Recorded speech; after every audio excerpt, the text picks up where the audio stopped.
Hello, and welcome to a very special edition of Abraxas Precipice, where we play the Expanse role-playing game. We've been doing it for 3.5 years now, playing Green Ronin's awesome sci-fi rendition of one of our favorite, stories, books and TV show and media and everything it has going for it. We love it all.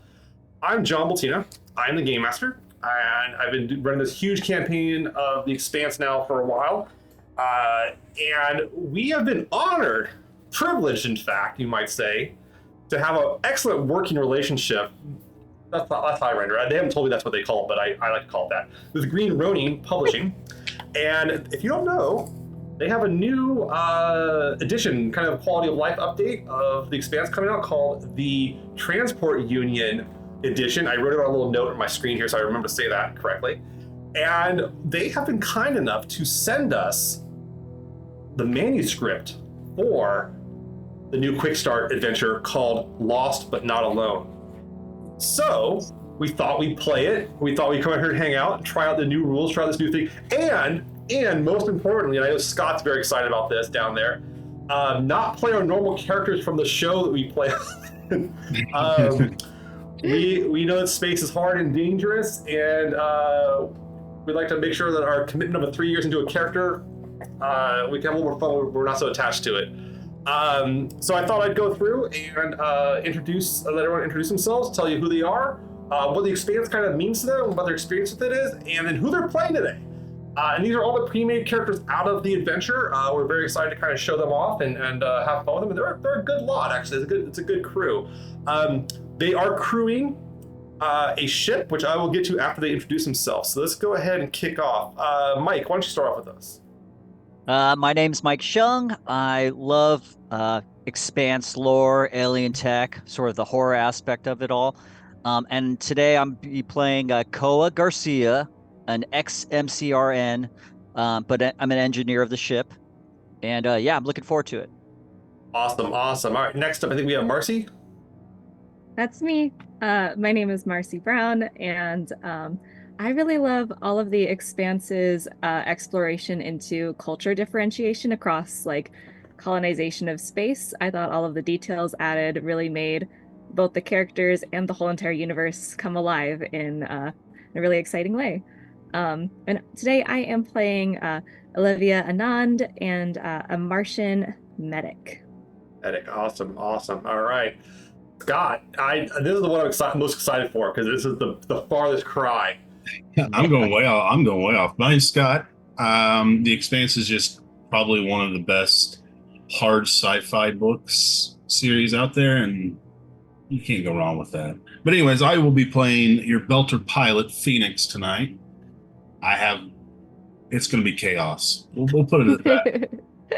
Yeah, you're usually the dad of the ship, as it would be, and now you're going to be the rambunctious, overly sugared up 6-year-old at the helm. Yeah. So I'm here. I'm definitely here for that.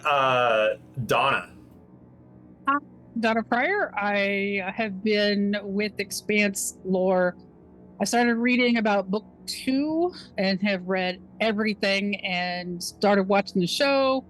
I used to work with Green Ronin, and so I was familiar with the RPG was coming out before it was announced. And I am playing a Michael Toussard, who is an Earther, who's a retired UN Marine Corps, and hopefully I'll get to hit something. Very cool. All right. And Claire. Hi, my name is Claire Lewis. I am a freelance journalist for GameSpot.com, and I got involved with the Expanse when I was tapped to review the Telltale game. So I kind of got sucked. I'd been, told to watch the show, but I just didn't have time. So I finally had an excuse, and I inhaled it and just absolutely fell in love. I really enjoy Kara G's performance as a drummer, and I love Bobby Draper. It's just a great show, and it's so much fun to play a character, from that universe. So today I am playing is it Titania or Titania? Titania. I don't know how you want to say it. Titania. Okay. I think the last name's Osun. Yeah, Osun? Osun. Titania Osun, who is interestingly a Belter socialite. So I'm really excited to kind of get to play this sort of materialistic, girly girl, look at my makeup kind of character as opposed to Gaz, who's a little more Yeah. rough and tumble. And I think that's going to be one of the funnest parts about this is people are playing different characters that are a little far cry from what Yes. they classically play in the show. Yeah. Collectively today, the group is the crew of the Miriam Makaba, named for the South African singer. And they are on a mission, which we'll go over here momentarily. In addition to, but yeah, we'll let's go ahead and kind of kick off into the game here. And you guys all ready to play this thing? Oh, Oh, yeah. Yeah. Yes. Okay. Awesome. So, you are the Miriam Makaba, and you guys have different names for it. Some people call it MM, some people call it Miriam, some call it the M, whatever. You have been contracted by the transport union to move stuff around the system. Now, it's been about 2 years since the Free Navy conflict ended and the transport union was established. This has involved a lot of making sure people have food, resources, checking to see who survived, who didn't. And as far as surveying the 1,300 new systems and everything, that's still kind of on the back burner. People just trying to be able to live mostly on these planets that can sustain life with atmosphere and have what we call the builder's bias. About 2 days ago, your ship came through the Castilla Gate, the Castilla Gate into the Castilla system, which is home to the world Castilla. I'm gonna probably get tired of saying that, but when you name things after each other, where you guys are currently hauling on the Miriam Makaba substrate from Earth. So this is fertilized soil, hopefully to make sure this colony can see what is. It's kind of a soil sampler. The idea being that you guys are bringing to see what would work on the planet, right? Where they could grow, what they could grow, what would work with the local biome, what will work against it, stuff like that. So just kind of relief efforts and everything. It's a pretty basic job, and it pays the bills. It's not bad. You can see the solar systems, which is really cool. Some of you might be here because this is your job. Other of you might be because you're running away from something, and some of you might just want to be advocates for the transport union and their efforts. There's a whole bunch of things going on here. But as you do, the Miriam Makaba is about 35 meters long. It's a basic transport ship, light freighter. It has no weapons. There's no PC cannons, no torpedoes. And the only other crew on the ship besides you five are Captain Carter Gray and our comms officer, Amara Wood, both Earthers and such. And the ship is owned by a third party elsewhere too, but it's kind of licensed out and hire a crew and the like. A lot of freelancers out here on the New Fringes and Frontier. All right, any kind of questions about the ship or anything? It's a pretty basic layout. It's got a galley. It's got a lot of room for cargo, which are basically giant cylinders full of dirt. And they are sealed. It seems like opening them would just be a bad idea in middle space. But yeah, what can I ask? What are the majority of the inhabitants in terms of are they more Martians? Are they more higher class or working class or lower class or Castilla did not do terribly well during the Free Navy conflict and had a lot of casualties, and they're trying to get reestablished. Food growth is a big deal for them. They are a mix. So there's Belters, Earthers, and Martians. Honestly, it's one of the bigger splits of it. But they're trying to build their own society and such, try to become an independent union or a unit. It's unclear what their economic basis will be. Some planets have gone off to really grow a lot of food. Some planets have gone off to be huge sources of new ideas for material sciences. Some have been mining colonies. It really depends. These guys, it's so early into it that they're just trying to live at this point. So they don't have an economic basis, and they don't really have a basis of anything else. There are no other colonies though in the system besides just what's on the main planet. But there are a variety of different basically planets and bodies and stuff like that too. Okay. Any other kind of questions? Yeah, please, Marcy. This one might be completely irrelevant, Is the soil sterilized or is it Oh, it has life in it. Yeah. Otherwise, it's just dirt. If it Yeah, has, I was gonna it's, say. it's I soil, think yeah, that's the definition of soil. it is has to have has microbes in it. So that's a big thing, is the export of microbes in these kind of the organic soil that can be utilized and such is a big thing. Earth producing so much human waste products is actually pretty easy to produce substrate, as it turns out. Yeah. So you guys are out on the frontier. Any other kind of questions about what's going on? All right, that sounds good. Okay.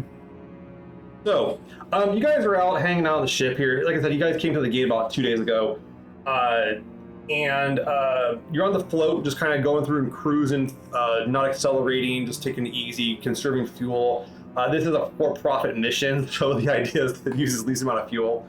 And you guys are you have at the helm of it, you have Phoenix, you got Koa running the engineering thing here. Maybe Michael, you're just kind of chilling out. Titania, you don't really have a job on the ship, but you're welcome to hang out here. I'm just being fabulous. That's my job, right? Maybe making some content or just checking your messages here and there. Yes. The relays through the ring gates are fully established.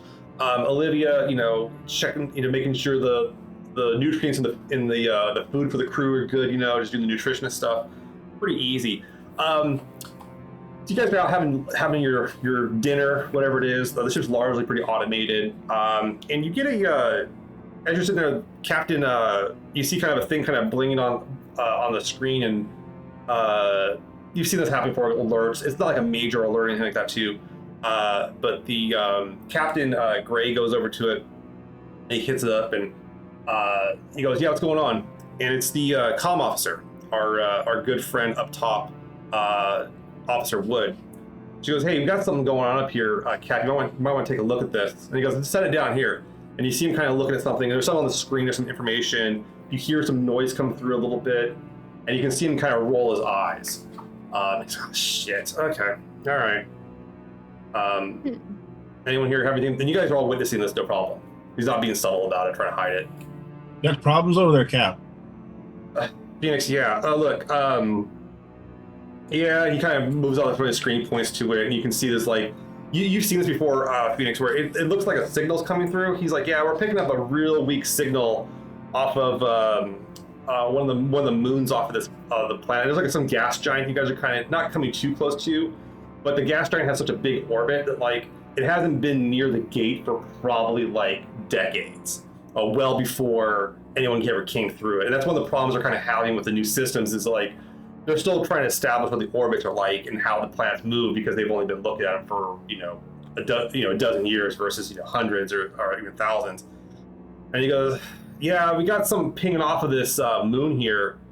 I don't think there's no established colonies. So let me go. Let me take a." He's trying to pull up data about that moon or anything like that too. But it's kind of on the way to Castilia too. You guys are going to pass not too far off of it. I mean, you're looking at Phoenix. You know this. You guys could easily swing by there quickly. I think we should do that. I don't want to sit around going slow and straight. Let's go check it out. Yeah. Look. Well, I mean, he's like, it looks like, and he kind of pulls the thing, kicks it up, and it comes through, and it's this automated kind of distress signal. It's like an automated one coming just from the generic computer, saying SOS type stuff. Here's where we are. Come find us. And he's like, "Yeah." He's like, "Well, I think we're obligated to actually." There's people there that could need our help. That's the deal. Well, look. Also, it sounds more entertaining than anything I've done all day. So. Yeah. Well, it's going to take us off course though by a little bit, but I guess we're obligated here. I don't want to get in foul with the Transport Union or the UN or Martians or whoever the hell's down there has a problem. But there's no ID on this. There's no tell us who it is, what it is, and and you can see that the signal loss is pretty heavy on it. It's just barely coming through. It's really, really faint. Honestly, it should be a lot stronger. Koa's going to get up and just recycle his food and be like, "Sir, I'll go see if I can clean up the signal or run any diagnostics." Yeah, why don't you go head up to the deck there and run through the comms here. See if you can help out Amara on that. And you can take the ladder right up, no problem. Okay. If you want Can to. I go run up to the pilot seat and start, changing course? 100%, Mr. Wu. Why don't you head on up? Before Captain even finishes, I was already halfway up.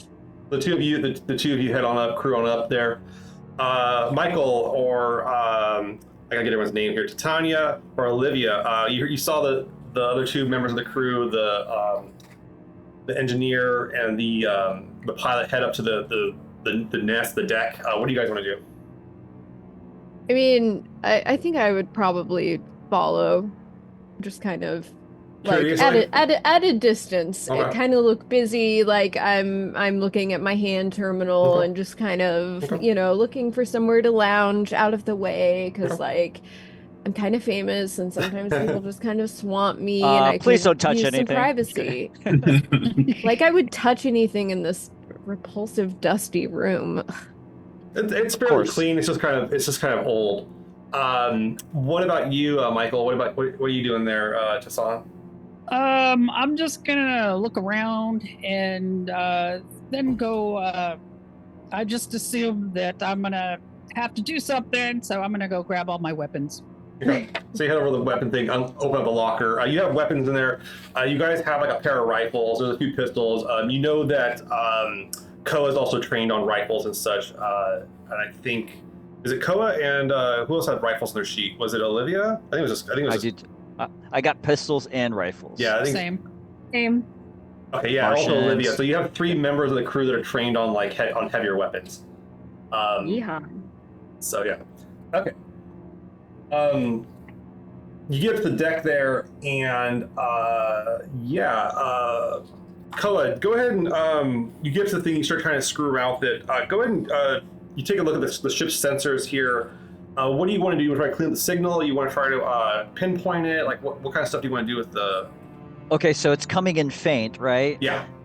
Okay. You know it's coming from one of these moons on this giant. It's a gas giant, so there's no one. Yeah. Probably no one on the planet. If there is, it'd be crazy. But like the moon itself is just kind of this rock floating around the moon. Yeah, I'm going to try to calibrate it and help the navigation like pinpoint where the signal is coming from first. Okay. Go ahead and give me an intelligence technology test. Right. Okay, that is 10. 10. Okay, that's good. What do you got the drama die? 3. 3. Okay. So you head up there and you take a look around and you pick up that it's on this moon for sure. And that you do find that you do get some information out of the signal. Namely, you get a name of the ship. Okay. And the ship seems to be the origin of the signal. And you can see that it's a refitted freighter. So it's been like, it's an older freighter. It's a bit bigger than your guys' ship, so it's 50 meters long. Freighters like that usually carry like a lot of cargo. They don't just carry little stuff. But it's like kind of it's on the surface of the moon. It's not in orbit. It's like on the surface. You can see that it does have some aftermarket weaponry attached to it, and some like extra pieces attached to it. Like it's been like worked on a lot. And you can see that it also, when the visuals start coming up to it, when the ship gets its scanners, you can see it has some damage, namely some PDC damage on it. Looks like it's taken a few bullet shots, and you can see that its drive cone has probably been like ruptured. Your engineering background puts you to like, you know that this thing's got hit by like a torpedo or something. Okay. And it does look like you can see where there's like broken rocks on the surface, like jagged, like fractured rocks. It looks like it hit pretty hard on the ground. Okay. But you don't see any transponder. You don't have any ID on the ship. Okay. Nothing like that. Nothing's coming back, but you definitely have a pinpoint of it. Transponder could be offline for a variety of reasons. Damage, power's offline. Or it could just be illegally modified too. Most likely. Okay, I'm going to go ahead and give Captain Gray all that information. Basically, we have a downed All right. freighter taking some damage. Visual confirmation here. Looking at it. If anyone else wants to look at the data, you're welcome to. Let me know. But yeah. I would like to look at it. All right. Will you pull it up? You can look at that. Give me a perception seeing test, Woo. I got none. Or you can do technology. Actually, you can actually do technology if you want to. You have a +4 technology. Let's do Right, so technology. you kind of use the ship scanners to look at it a bit more closely. I got a 12 and 2 on the drama die. 2 on the drama die. Okay, so yeah, you get the same information. You confirm all of Koa's findings. It's pretty straightforward. It looks like a rough landing. Whoever landed that thing, you're kind of impressed. They didn't crack the thing in half, especially with how long it is. But yeah, you know that transport ship like that, they got some wealth on them. Yeah, we definitely should check it out. See what's there. Maybe there's something fun. Maybe there's not. And I would like to meet the pilot if he's still alive, because that's the landing. Fair enough. Yeah. You do pick up too. You get one more piece of information. There. I'm trying to get his name too. Gotta get used to this. Phoenix. You get that. Yeah, the reactor is definitely offline. And any pings your ship gives to it, all you get back is the automated SOS signal. You get nothing new. I wonder how long it's been down there. That's a much more advanced test. I mean, I could try if you want, Phoenix, but You are smarter than me, I think. yes, I am. Yeah, Koa, if I can try to sort of see how many times the SOS has been running, I guess, or how long the signal's been up. You could try, but like the issue with that is that one, these are on battery power SOS signals, and they're like meant to last for years. And with how faint it is too, it's coming through. It's kind of weird. Like that's what's throwing you off a little bit. The other issue is that it's not sending anything but that. So when you try to query it, it won't give any more information. Is there a way to scan or just get a better, see if we can see just any markings on the ship or even a name of a ship to help us sort of you can give place me it? You want to dig through the visual data. Who has seen here? Is anyone here a good seer? Does anyone have good high seeing? I think Libby's got searching, and no, I don't think anyone's a good. No one's got. No, No one's got good eyes. I just got killing. Let me give anyone else a chance. You guys can see the data come over the screens here. Does Michael, Titania, or Olivia, do you guys want to look at like the visuals coming through? I mean, sure. Okay. Titania, you go up to the screen, give it a look. Give me a perception test. So this will just straight up be a +2 for you. Okay. Should probably get my dice out. I wouldn't be surprised if the socialite knows. I can see. Yeah. Delta Barbie's gonna figure it out. Delta Barbie. I got a 12 and a 5 on the drama die. Okay, excellent. So you actually succeed. Yay. You manage to look at the image, and it takes a second, and you actually run it through some of your like little social media filters to like, get a better image of it and everything. You've had a little bit of time to work with like images here. Yeah. And you get a name. The name of the ship is the Ratel. Ratel. The Ratel. Got it. You guys are welcome to query. You guys can try to query your databases about that if you want to know more about the ship. But immediately it comes up. It's a freighter. It was due to come through here a few weeks ago. And as far as what it's carrying, unknown. If it was even carrying anything. But it is a ship with a spotty past. So you're welcome to delve into that further, but you can definitely tell this ship that's doing things on the up and up and the down and down, as it would be. One of these illegal ships. Yeah, I'm kind of interested to see like if there's if I can find out about how many people were on that ship, so I can maybe estimate what kind of medical supplies I'll need and how many. You're not going to be able to find a crew manifest by the time you guys get there, but what you can do is a ship that size is usually crewed by about 10 people, maybe 5 to 10 people. It doesn't require a lot of crew. It requires a lot of crew to unload, but not to like man. It's a pretty much it's a space trucker thing. But it does. But these PDCs and it being shot up is kind of concerning that it's seeing combat. It seems like that or a bunch of micrometeors. And what kind of weapons do we think that this has? You can see that it has a PDC network on it, so it had like just things. PDC. And use it for it has more than you would usually see on a ship this size. You might see like maybe 1 or 2 just for rock breaking. This thing has like a full network, so it was ready to fight or ready to defend itself. You don't see any, I'm not sure if there's any torpedo tubes on it or not, but that'll be something you'd have to go and take a look at more Right, on, right. on the ground. But yeah, Captain's looking at it. He's like, oh shit. All right, well, look, crew. We're obligated under transport union regulations and our UN charters and everything here to go do this. Mr. Wu, could you take us in? Yes. Does Phoenix care that the captain calls him Mr. Wu, or do you want him to call you Phoenix? He just calls me whatever. I don't really care. Just let him go. I just want to say, Mr. Wu, take us in. That sounds really good.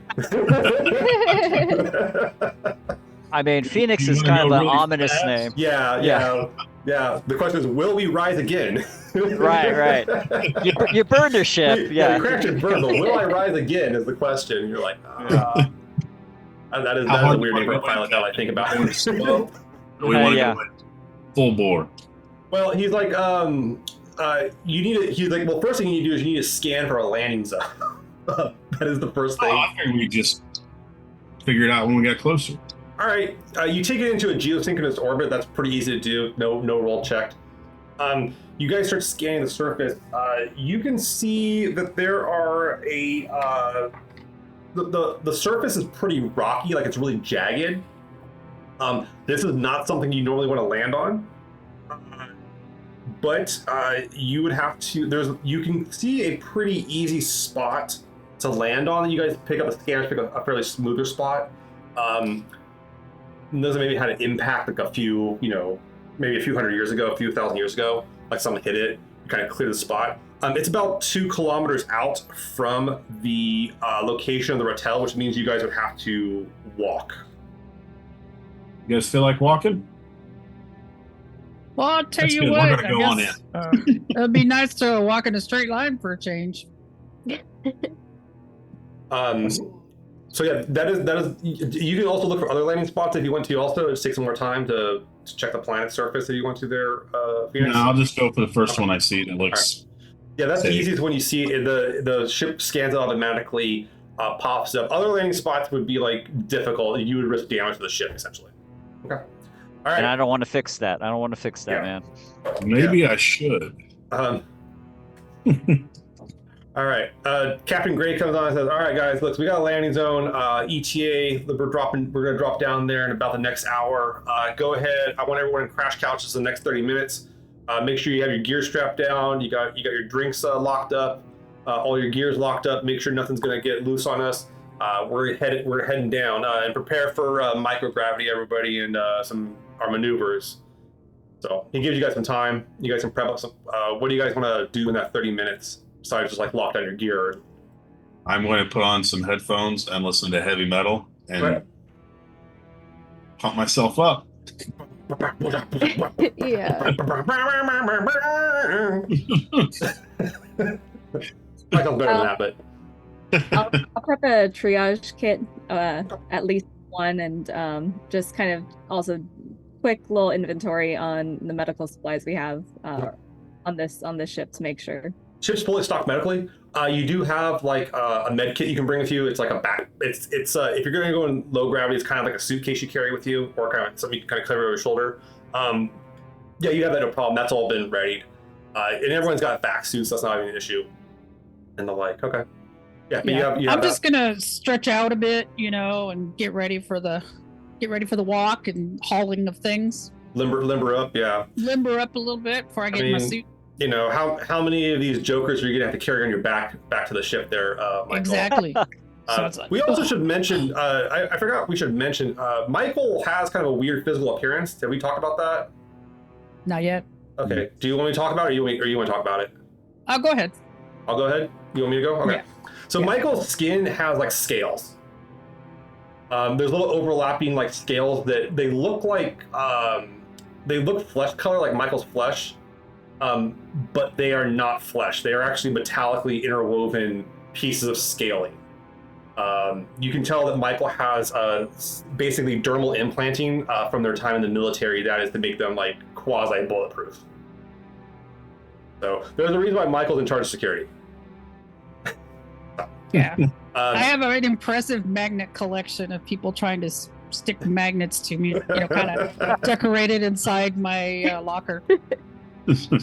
Very nice. Yeah, you have a whole corner that say nothing but kick me, or there's actually a corner that says space me. Um,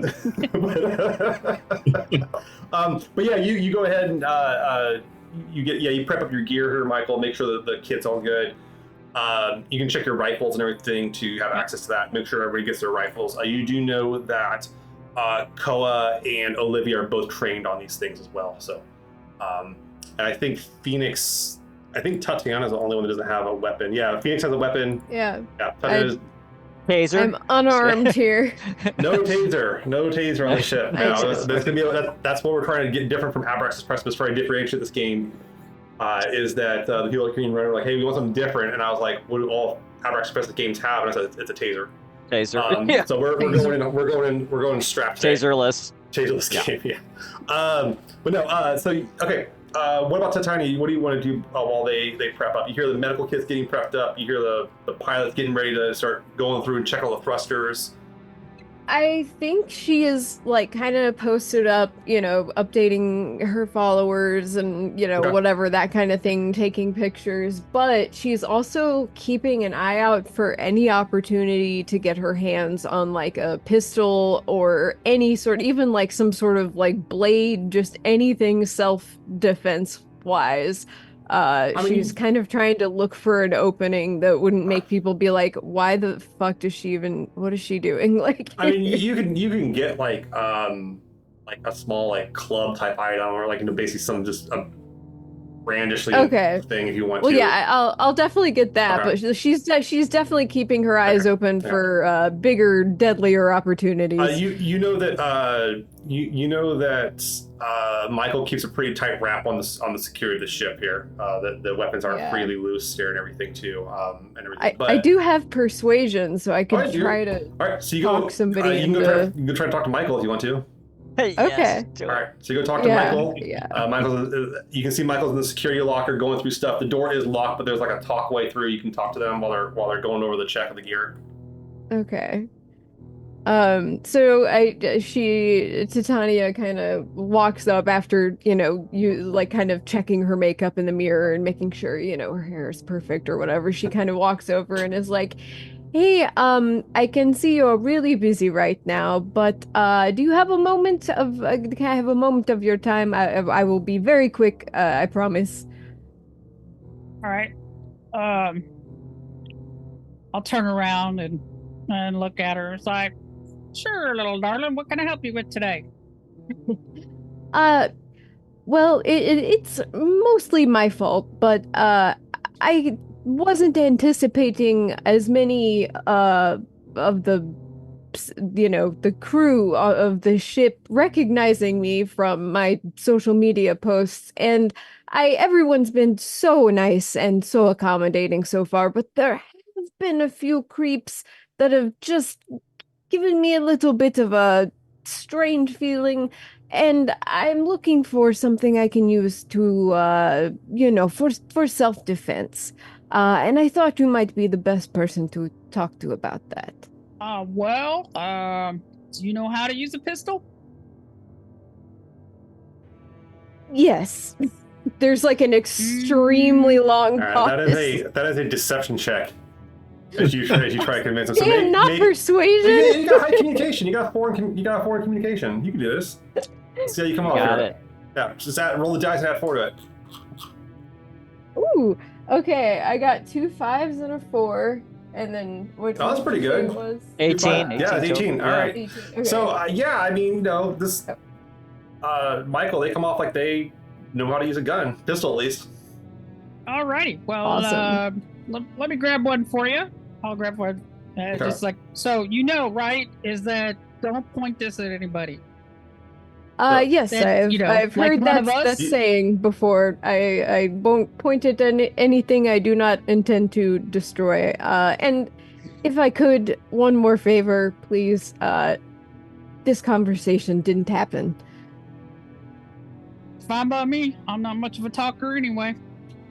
Well, I appreciate you, Michael, and if there's ever anything I can do for you, you just let me know.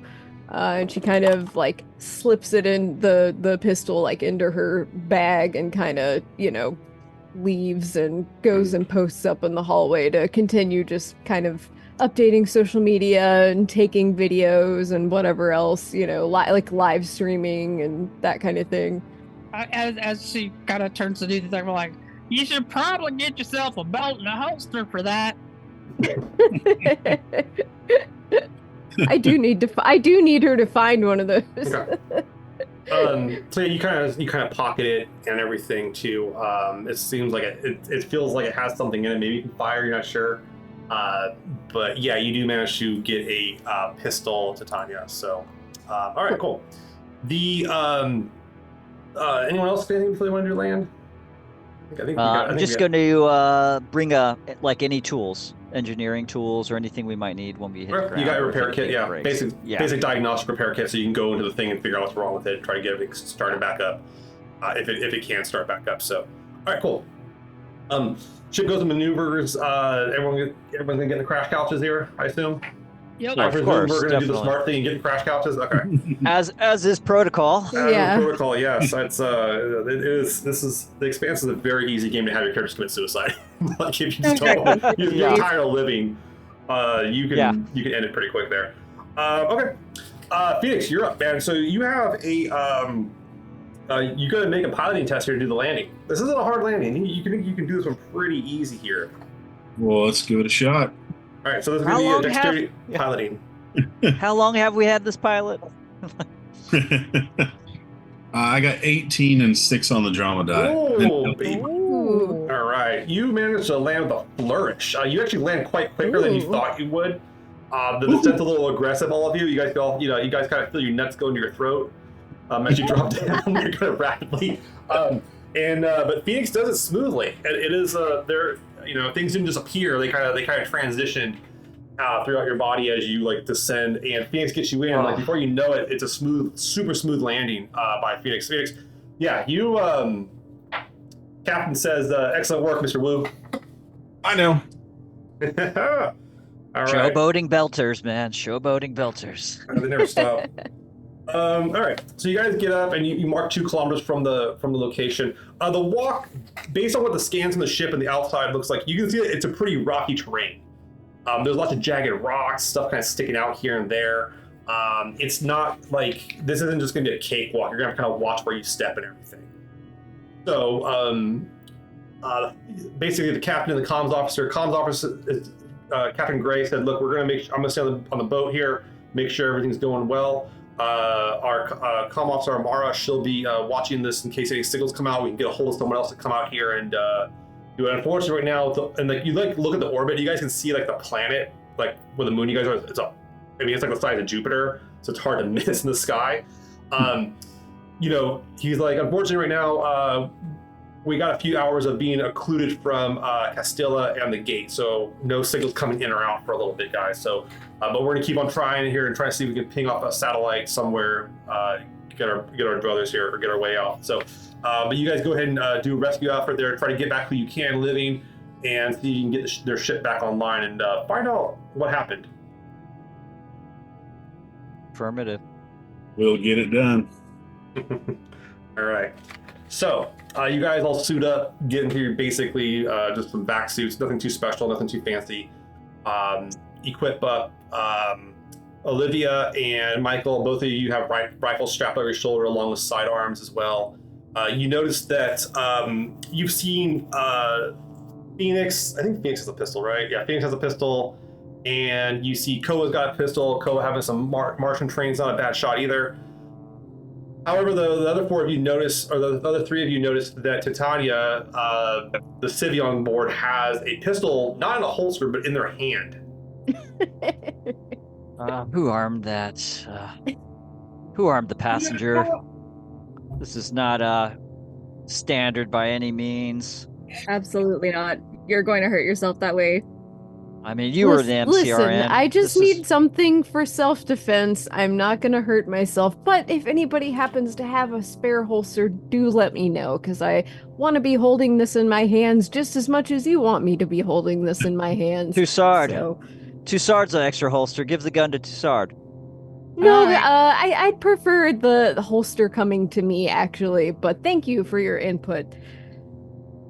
I should mention. So one of the questions I have here too is who's in charge of this mission? Now that you got in terms of the crew, I would, based on kind of like classic military stuff, it would either be Tassard, so Michael Tassard, the security officer, or it even could be Olivia and Anne because they are the med tech, they are the rescue person. So who do you want to put in charge of it? I mean, Michael armed me, so. You want them in charge? Yeah.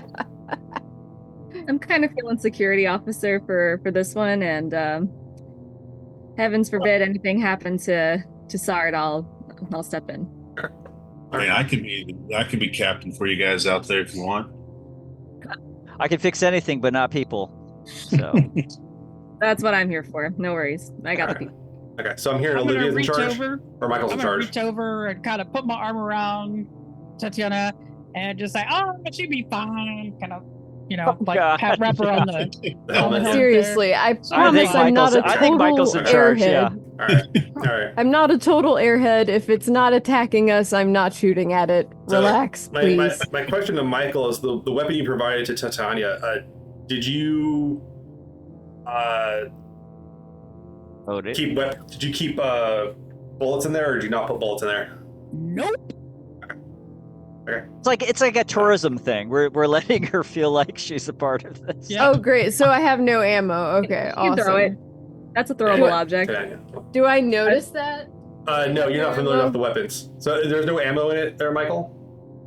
No. Okay, cool. Yeah, you don't notice that at all. Yeah. Oh, You- awesome. Yeah. Nobody knows. Nobody knows. You have a kid, a toy without batteries. All right. I mean, what? The airlock cycles, guys, kind of see the ramp down the way. It opens up. You can see like the path goes up there. The surface is basically volcanic glass. You can see there's not like a lot of like you don't see any outputs of like steam or like materials coming out or like eruptions. It looks pretty dormant, but it is sharp. Be careful, guys. Don't pinch or poke your suits. You might end up dead. Well Yeah, maybe we should kind of buddy up with each other, kind of stick close, so that way if somebody's gonna slip, is that we could, I mean, Maybe we help should bring each the other out. passenger back to the ship. you can tether each other, Michael, if you want to. There is like you can do like tethers around the belt waist here. put. I'd be a little bit worried about a tether. That feels like a domino situation waiting to happen. Yeah. In my opinion. I mean, I brought a knife, so I prefer to be tethered to Olivia. We both served, so I just more dependable in that sense. So if we're gonna do that, I don't really want to be tethered to anyone on this kind of environment. We might need to move quickly. Yep. And we can save the tethering for anyone that we bring back if they need to be yeah, the passenger perhaps. yeah. Cool. So you guys start making the march across the 2-kilometer walk here. It's microgravity kind of slow, so this is going to be the Earthers are going to be -1. Belters and Martians, though, you guys are normal. So I need everyone here to make a dexterity free fall test. The Belters, you're okay. Yeah, I think we're doing that here, but yeah, everybody make a free fall test, a dexterity test. Okay. So let's start with 10. All right, so I heard Michael got a 10. Yep. Okay, that includes your -1. Yes. Okay, cool. Oh, so -1, not -2. It's -1 and then it's 11. Okay, cool. Yeah, Michael starts making it across. What'd you get? With I got a dexterity? I got a 14, and I also got doubles. I got 2 4s. One of them was on the drama die. Okay. Yeah, you managed to make it all across pretty easy there. Titania, it's not much of a walk. It's pretty easy. You've done this kind of stuff on Titan all the time. What about Koa? 16. 16, not a problem. Just like old times back in the military. Let's go to Olivia. I got an 8 + 2, so a total of 10, and then I got doubles, including on the drama die. Okay, awesome. Yeah, you guys go ahead and keep on chucking across the surface here, no problem. What about Phoenix Wu? I got 14. Oh yeah, not a problem. You guys all do pretty well in this actually. Everyone made it, no problem. You can see that these volcanic rocks are very sharp, very dangerous, would easily puncture your suit. You know that trying to rush across this would be very dangerous. But yeah, no suit punctured. Very nice. All All right. Okay. So you guys take this moment. You start approaching the ship here, get within visual range. Lights. You have lights on your suit, so you guys can see a little ways out. You can see that the landing gear on the Ratel is deployed. They knew they were coming down. They didn't come down suddenly. They had time to deploy their landing gear. But you can see that the struts, some of them are not. The ship's not fully level. Some of the struts have like buckled, so some of the supports have like cracked here and there. It's at a slight angle. But yeah, you can see the damage is taken. It's quite a bit. You can see tons of PDC holes, a lot to patch up. The drive cone has like a massive chunk of it missing. So this thing would kind of go in circles if you fired up the engine. And you're pretty sure, Koa, that it's a torpedo explosion did this damage. You're honestly like, and then Phoenix, once again, man, I mean, it's a miracle this thing was able to land at all. Yeah, I don't know how they did that. So that's very impressive. I mean, Tassar, do you seeing this damage? It looked like it was shot down. Yeah, I mean, I can't even think. I don't think we saw anything that was up in the air with us that could have done something like this. Looking back at the records, the Castalia system's clear. There's not a lot of ships coming in here or out. You guys were the only real cargo ship headed out that way. Maybe pirates. Yeah, that's true. They'd come like in and out. If they could It's come in a and out. good idea to let Captain know that just keep an eye out while we're down here out this far. All right. Why don't you send a message up to Cap then, just so they know to keep an eye out. I'll send a very long-winded message to the captain about keeping an eye out. Your message goes out to the captain, and you get a message back, and it comes back kind of fragmented. You can tell that there's a lot of issues with there's some sort of interference with the surface when you're this close to the surface. Might be the reason why their signal is so weak. So, and there's no way to boost or clear or amplify our signal. Is that something I could work on while we're? If you want to take a while to work on it here while everyone else is in vacuum, on the alien moon, you're welcome to. Or you're welcome to take your time on it. Yeah. I'm gonna check with. Kind of want to check with them. I mean, how important we need to be able to get in communication in case something goes wrong. I'm gonna need to work on this a little bit longer, but I might have to be out here doing that. Seems safe enough. Michael, as you approach the ship, Tassan, you see that the airlock is sealed on the ship. This is and it's going to need to be bypassed. This is definitely a Koa job. So. Okay, I'll have to work on that later. I should try our best not to get into trouble. Yeah.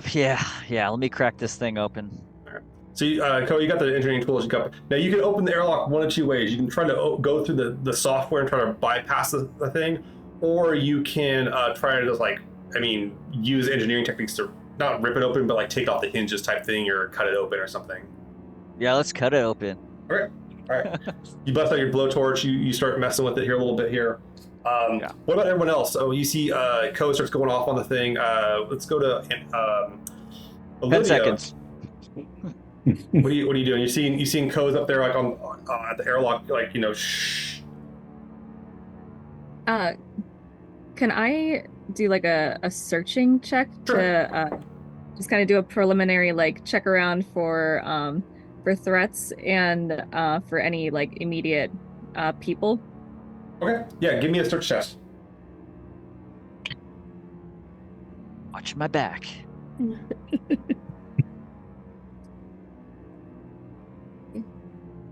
13 plus 2 plus 4?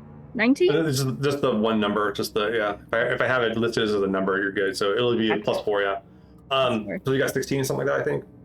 Oh yeah. Great. You look around a little bit, the ship here, and you can see the holes are in there. The ship definitely doesn't have atmosphere. Even though the airlock's sealed, there's definitely no air inside the ship. But the airlock was sealed. So, but yeah, you can see there's no part of the ship that didn't get punctured. It's not looking good for survivors in that case. Most likely, there's There's nobody in there. So 5 Uh, more seconds. Titania, what do you want to do? I mean, I definitely feel like she's got like her useless pistol in one hand, not pointing it like at anyone, but like ready to go, for action. And then with her other hand is just like holding her hand terminal up, like just like recording. You couldn't have brought like a purse. I did have a purse like earlier. That's what I put the pistol into. I just assumed that I would have like a backpack or something for this kind of expedition. Can you not point that at my back while I'm doing this? Or I'm around not me? pointing it at anything but the ground. Cut me some slack. All right. Phoenix, what about you? Phoenix is just staring at the damage, kind of trying to assess in his own mind if he thinks anybody could have survived what happened to the ship. All right. Give me your choice of seeing or searching. They They're both the same, I think. So +1. Yeah. Let's see what you get here. 9. 9. Okay. You're kind of like looking around here and watching Koa work, and you've seen ships like this before. Hell, you raided a few when you were the Free Navy, and there's like it looks like some additional work was done on the airlock. Like there's some additional pieces that seem superfluous to the airlock. That seem kind of out of place. I will hold on to that thought or that to point out to Koa when he's done. Okay. All right. Doing what he's doing. Not before I'm done. Just kidding. Uh, I mean, like a millisecond before you're done, I'll be like, "Hey, you almost done?" Michael Tassan, what about you? What do you want to do here? You can see that Olivia kind of looks around the edge of the ship. Koa's going to town on the airlock. Phoenix is kind of overseeing Koa. Titania is just kind of Being useless. enjoying the time here. All right. Who's watching your live stream? It's just No one's watching. There is no live stream with the signal right now. Yeah, she's just recording, Recording, yeah. for the video later. Yeah, we'll get it in post. all right, little girlie, come over here. It's blogging. All right, I want you to keep an eye on this stuff, and I'm going to point to where everybody is looking at the different things. It's like, because in case we need a record of this would be a really great task for you to do. Titania just like pivots and like zooms in on that with her camera.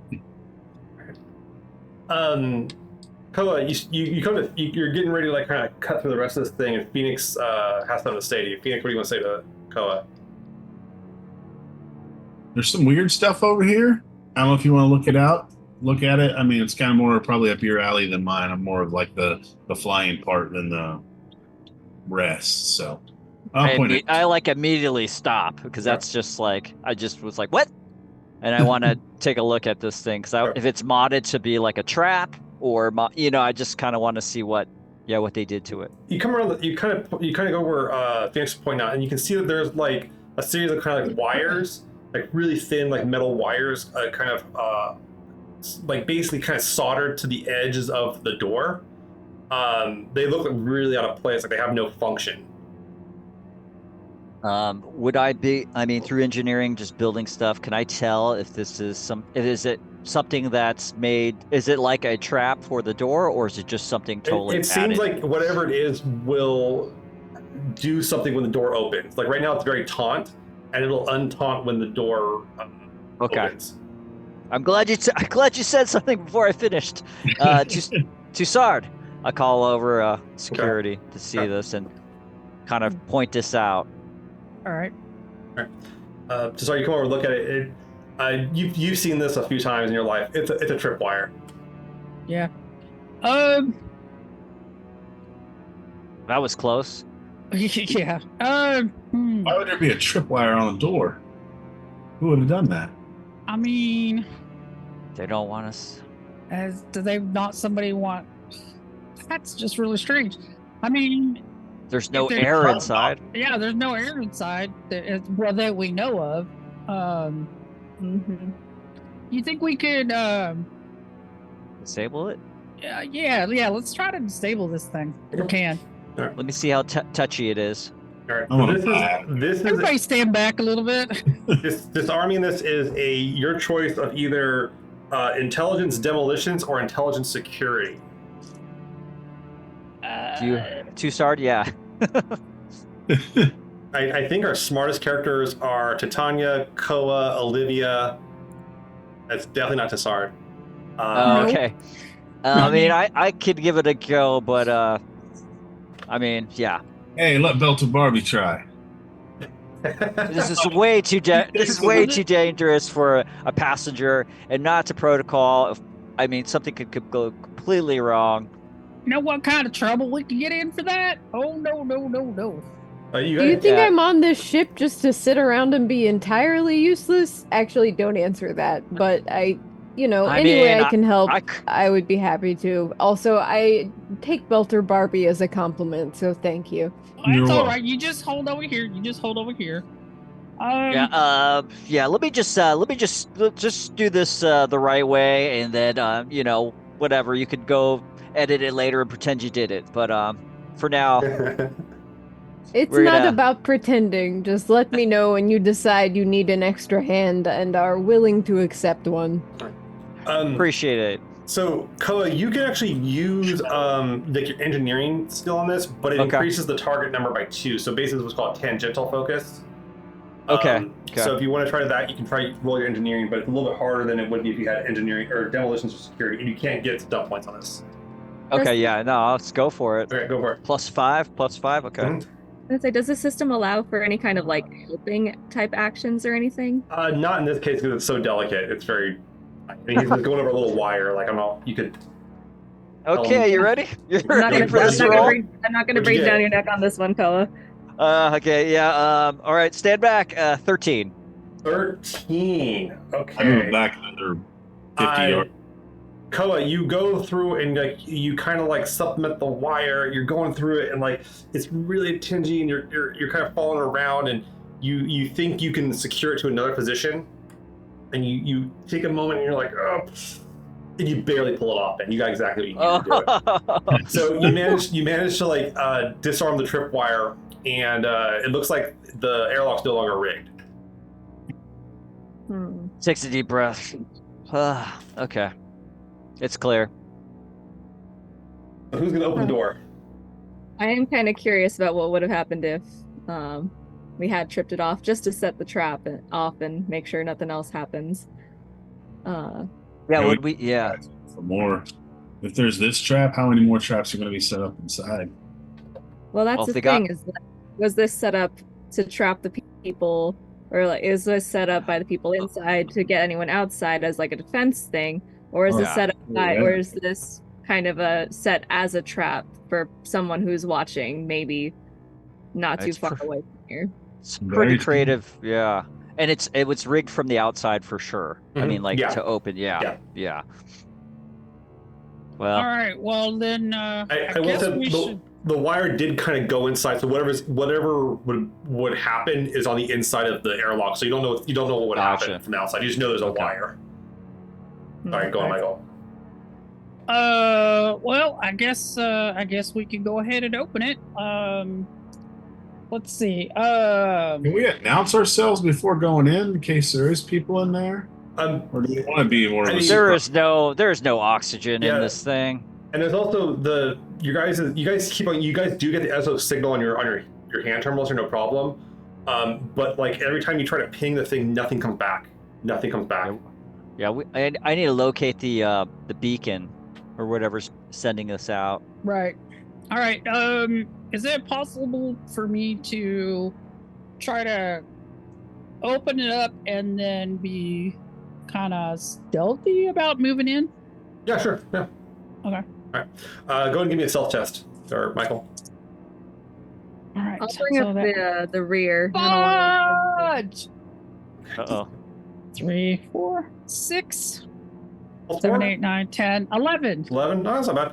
I mean, you open the door up. The door opens up, or you can hear the mechanics of it kind of moving or feel through your boots here, and it opens up, And the first thing you spot when you open it, Michael, is you can see that there was like it looks like a breaching charge was kind of mounted to the inside of the door, so like it would have blown out to anyone cracking the door open without that tripwire being disarmed.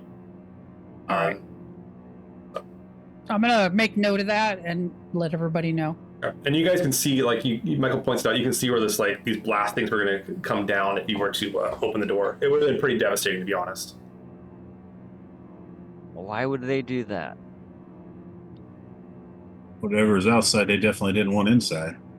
They didn't want to be rescued? Maybe not. Maybe somebody came and scooped them up and they just don't want anybody to come inside and see what's here. Could be something valuable inside here they're trying to protect. Sure. Or a big old trap. I don't know. Right. As you walk on the ship, you can feel the slight slant of it. It is kind of awkward. The gravity's at 0.12 G, so it's really minimal. And you can see that like there's just emergency lighting on, so it's kind of that like dull red lighting throughout the ship. You can see well enough inside the room, but seeing into a next room is very difficult. Unless you guys want to use your flashlights and everything. You guys have like head-mounted lamps, no problem here. And you can see that like even in the airlock, there's some stuff kind of floating around here. There's like a few little pieces of debris, like a loose flare, crap like that. Looks like a burnt flare kind of floating around. Is there any blood or a sign of fighting on the inside of the ship that we can see? You can see if you want to move past the airlock, you can get into the interior of the ship and then start looking for like the damage. The airlock's actually intact, shockingly enough. But look, you're pretty sure the airlock goes into the cargo bay, based on the layout of the ship. Okay. So who wants to breach the door from the airlock into the cargo bay? Oh, open it up or Yeah. just We'll open it up. Co will just start blood. Once you're I'll look inside for the airlock, more it opens up. It's not locked. It's you okay. can push the button and you have access to all the emergency controls. No problem. Okay, yeah, I'll go ahead. You open up. It cracks open. It doesn't even go through a cycle because there is no atmosphere inside of it. As you do, Koa, you see a figure moving in front of you, like maybe like 3 meters from you in the red light. I got movement. Tussard, Olivia, we got something up here. Tussard. I think. Oh, sorry. Titania, I can't say her name right. Sorry. God, just like turns on like the flash on her camera like permanently to use as use as a source of illumination. The headlamp and the lamp on your. Okay, so you got to light it up here. As you do, Tussard, you pull your weapon up and you train it on the figure. You can see it's just like an empty spacesuit floating around, kind of like banging around stuff. All right. So there's it's kind of been falling for a while, and like it seems like it's getting kind of like you guys opening the door up and the air from the airlock coming through it kind of pushed around or just kind of moved around a little bit here. all right. Looks like there's not a person in this here suit. Is it close enough to like reach and move out of the way? Yeah, you can just like take it and like stomp it down with your foot or something like that, or enable mag boots so it doesn't move around or anything. Yeah. I'm gonna fall back too after I do that. Okay. Closer to the doctor or the vet tech. This room's actually kind of hard to see in past that though. It's almost kind of cloudy, which is weird because there's no air in here. So there shouldn't be dust flying around or anything. There shouldn't be. I mean, there's low gravity, but there shouldn't be like it shouldn't be dusty or anything like that too, especially if there's atmosphere. Everybody here can give me a seeing test, and I'll give you some more. Or you do a searching test also. Searching or seeing, your choice. Perception. I got neither, so. I also want to make sure I mention this because this is just to impress the folks at Green Ronin. You also can use touching to hear through the ship. Oh, that's cool. So you can put your hand up on the wall and like hear through the ship. Yeah. It's called space, Marcy. You gotta be smart. Yeah, touching is actually super helpful. Tasty can be very helpful in engineering too. We found out, but that's more of a Michael's character's thing. So yeah, is this oil clean? Yeah. Yeah. Is it pure? So this is perception. If you don't have seeing. Okay. Yeah. All right. I got a 14. 14. I got a 16 with 2 5s. Again, neither of those are drama die though. All right, good. What'd you get, Mark? What'd you get? Okay, so Michael's kind of watched around, not really catching anything. What about Phoenix? I got 6. 6. Yeah, this is not. You don't care. And Olivia, what'd you get with a searching test? I got an 11, and then doubles including on the drama die. Okay. Koa and Titania, you two are the only ones that really catch it. Titania, you catch pretty quick that what's floating in the air, what's making it so cloudy, is just a bunch of seeds and grain. It's just like boxes of seeds and grain got cracked open in here. Okay. And they're just like they're floating around the air and like they're not settling. It's like being in a snow globe kind of thing. Okay. So I guess Titania would kind of say that, like, all right, guys, calm down. I don't think it's, any type of creature. It looks like there's just grain floating everywhere. Yeah, it looks like a typical farming cargo. Yeah, and Koa, you're in this, and like the cargo base seems pretty straightforward. You can see some of the crates are sealed up, some of them are busted. This stuff's these seeds definitely would go quite well with your guys, the substrate you guys are moving. So there's some money in here by all means. Yeah. But is there Koa, a manifest of the? Oh, sorry. Go ahead. Yeah, you can start messing with the computer if you want to. Yeah, you go over and start looking at like the cargo bay computer. It's on battery power. It's not. It seems like it's just mentioning damage, like it's saying systems failure. But you kind of go through that real quick. Make a technology test real quick. Intelligence technology. Were the seeds kind of scheduled to arrive before we were? Because this freighter, it was missing for a couple of weeks. Yeah, it's been missing like it's supposed to be about a week ago or so. Yeah. Yeah, you think it was going there. For sure. I mean, it seems like it would have been. It would have gone with the substrate. Kind of interesting to send the seeds before the substrate. Well, it's more. Right now with the way that how congested the shipping is right now, beggars can't be choosers what order they get stuff in. The question is, why would somebody shoot a torpedo at a ship carrying grain? Cargo, they're hiding something. And then why would there be a booby trap to keep us out? I think. I got a more 6 than grain, I suspect. I think so. Yeah, I got a 16 and a 6 on the drama die. All right, very good there, Koa. So Koa, you turn to get this. The manifest. It feels fishy. You've seen manifests that have had fake information or seem undervalued or stuff like that too. There's just something fishy off. There's something more to this cargo ship than meets the eye. Yeah, I think all your hunches are right. There's definitely some falsification on this cargo list. This freighter was carrying something probably illegal. That's why I got shot down. So let's see if we can locate that. You do also see that Koa, that some of the crates also have water purification systems too. So like they're looking to set agriculture on their planet. Mm-hmm. They just need dirt.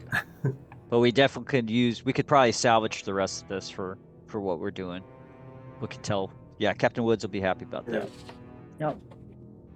Yeah, but you do know that bringing this back from a damaged ship, Koa, would be worth quite a bit of money to the Castilias. They would, because if they get your substrate without this stuff, they're not going to be able to it. So you probably haul a bit of it back with you guys if you want to. There's a possibility. Yeah. Okay. Legitimate salvage, ladies and gentlemen. Legitimate salvage. Yeah. So this is good project. Okay. We're gonna make a fortune. But you do catch, Koa, that this computer system is just telling you about the cargo bay. It's not. It seems like it's disconnected from the rest of the system. So you'd have to get to a more central computer connected to the data core to get the full information. Tussard, we got to move further in the ship. I got to get to the main computer. This is only giving me a partial of the ship's information. Is kind of identifying information, like if anyone had their nameplates up on stuff or like has an ID anywhere. You find some nameplates on the doors, and you can tell some of them are intact, some of them have been like blasted apart. But you do find one of them is a name for one named John Joy, and there is another one labeled Azu Lin.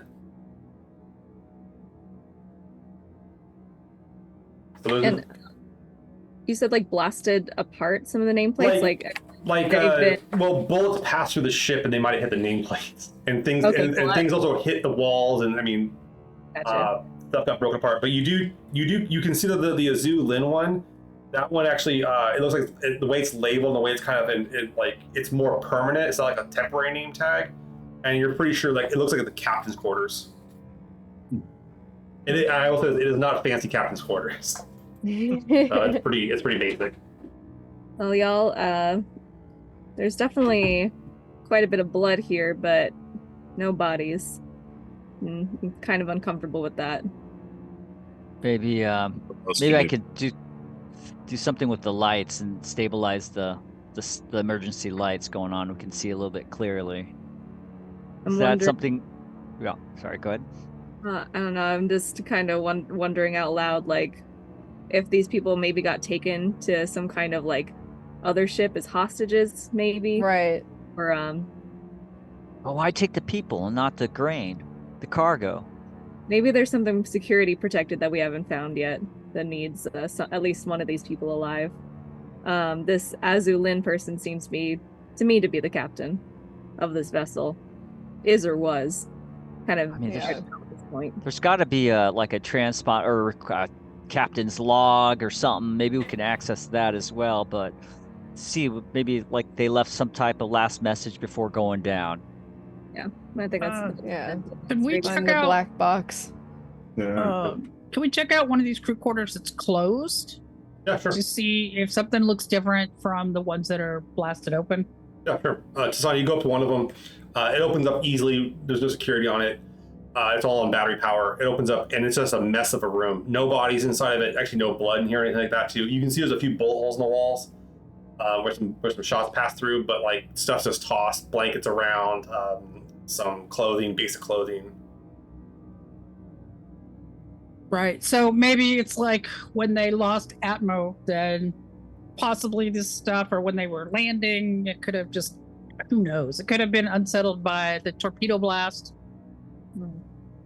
Yeah. If I could get to that captain's box log, we should that should tell us hopefully more Right. too, I think. All right. Well, should we just like leave all this and then hit the med bay and see, maybe somebody is in there, or there's stuff that we can use? Tanya, as they're like going through all the crew quarters and everything, you notice there's actually and the mention of blood comes up. You can see there's actually some like blood trail going towards the med bay. Ooh, okay. I definitely interrupt the kind of back and forth to point that out and be like, I don't know if we want to follow that or not, but there it is. Yeah, I'm gonna push. I don't want to follow that. Yeah, I don't want to follow behind me, and I'll start like kind of fast walking towards that. All right. Doc, hold up. The med bay actually is sealed. You can see that. I'll catch up. Okay. You want to go towards the blood, Doc? I'll just never understand it. But okay, give me 2 seconds. Yeah, the door's closed up there, Olivia, and you have Tassan behind you with a weapon ready. All right, Koa, please unlock this for us. Koa doesn't unlock it. It'll unlock. It's not locked. Oh. It's cold. It's just closed.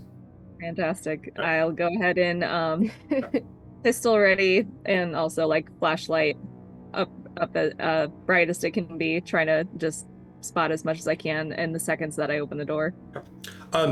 The door opens up, and immediately you see two figures inside the room, both of which are in prone positions, strapped to medical crash couches. Gonna assume they're dead. Look, it'd be sick. There is a fair amount of blood in the room. All right. I'll go in first, and anyone who doesn't need to enter this room, I wouldn't recommend it. You guys are in sealed suits, so you don't have to worry about. Yeah, I'll see if I could just like power up the lights or something, in that room. You can flash your lights in there. You clearly see Koa and Michael, and then Olivia. There's like two bodies strapped into crash couches, both of which are lifeless. One of them is more bloody than the other. Like you can see blood is coming out of them. The other one just seems like just still. And you can see there's some small glows on the computers next to them. You can see that the auto docks are on battery power right now. They're kind of flashing, saying they're running low on power. But they're also saying that the people are deceased. I'm just gonna double check to make sure. Okay. Which one do you want to go to? The one that's really bloody or the one that's not so bloody? I'll go to the one that is really bloody first. Okay. You go to the one that's really bloody, and you can see that the ID is someone named name here Monique Kipsang. Monique Kipsang. And Monique, you can see, has pretty dramatic cuts open on their chest and their arms.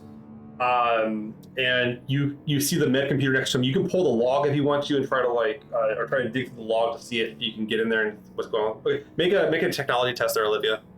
This will be intelligence. Sounds good. See the big brain on Olivia. And she chose the bloody suit one. Yes.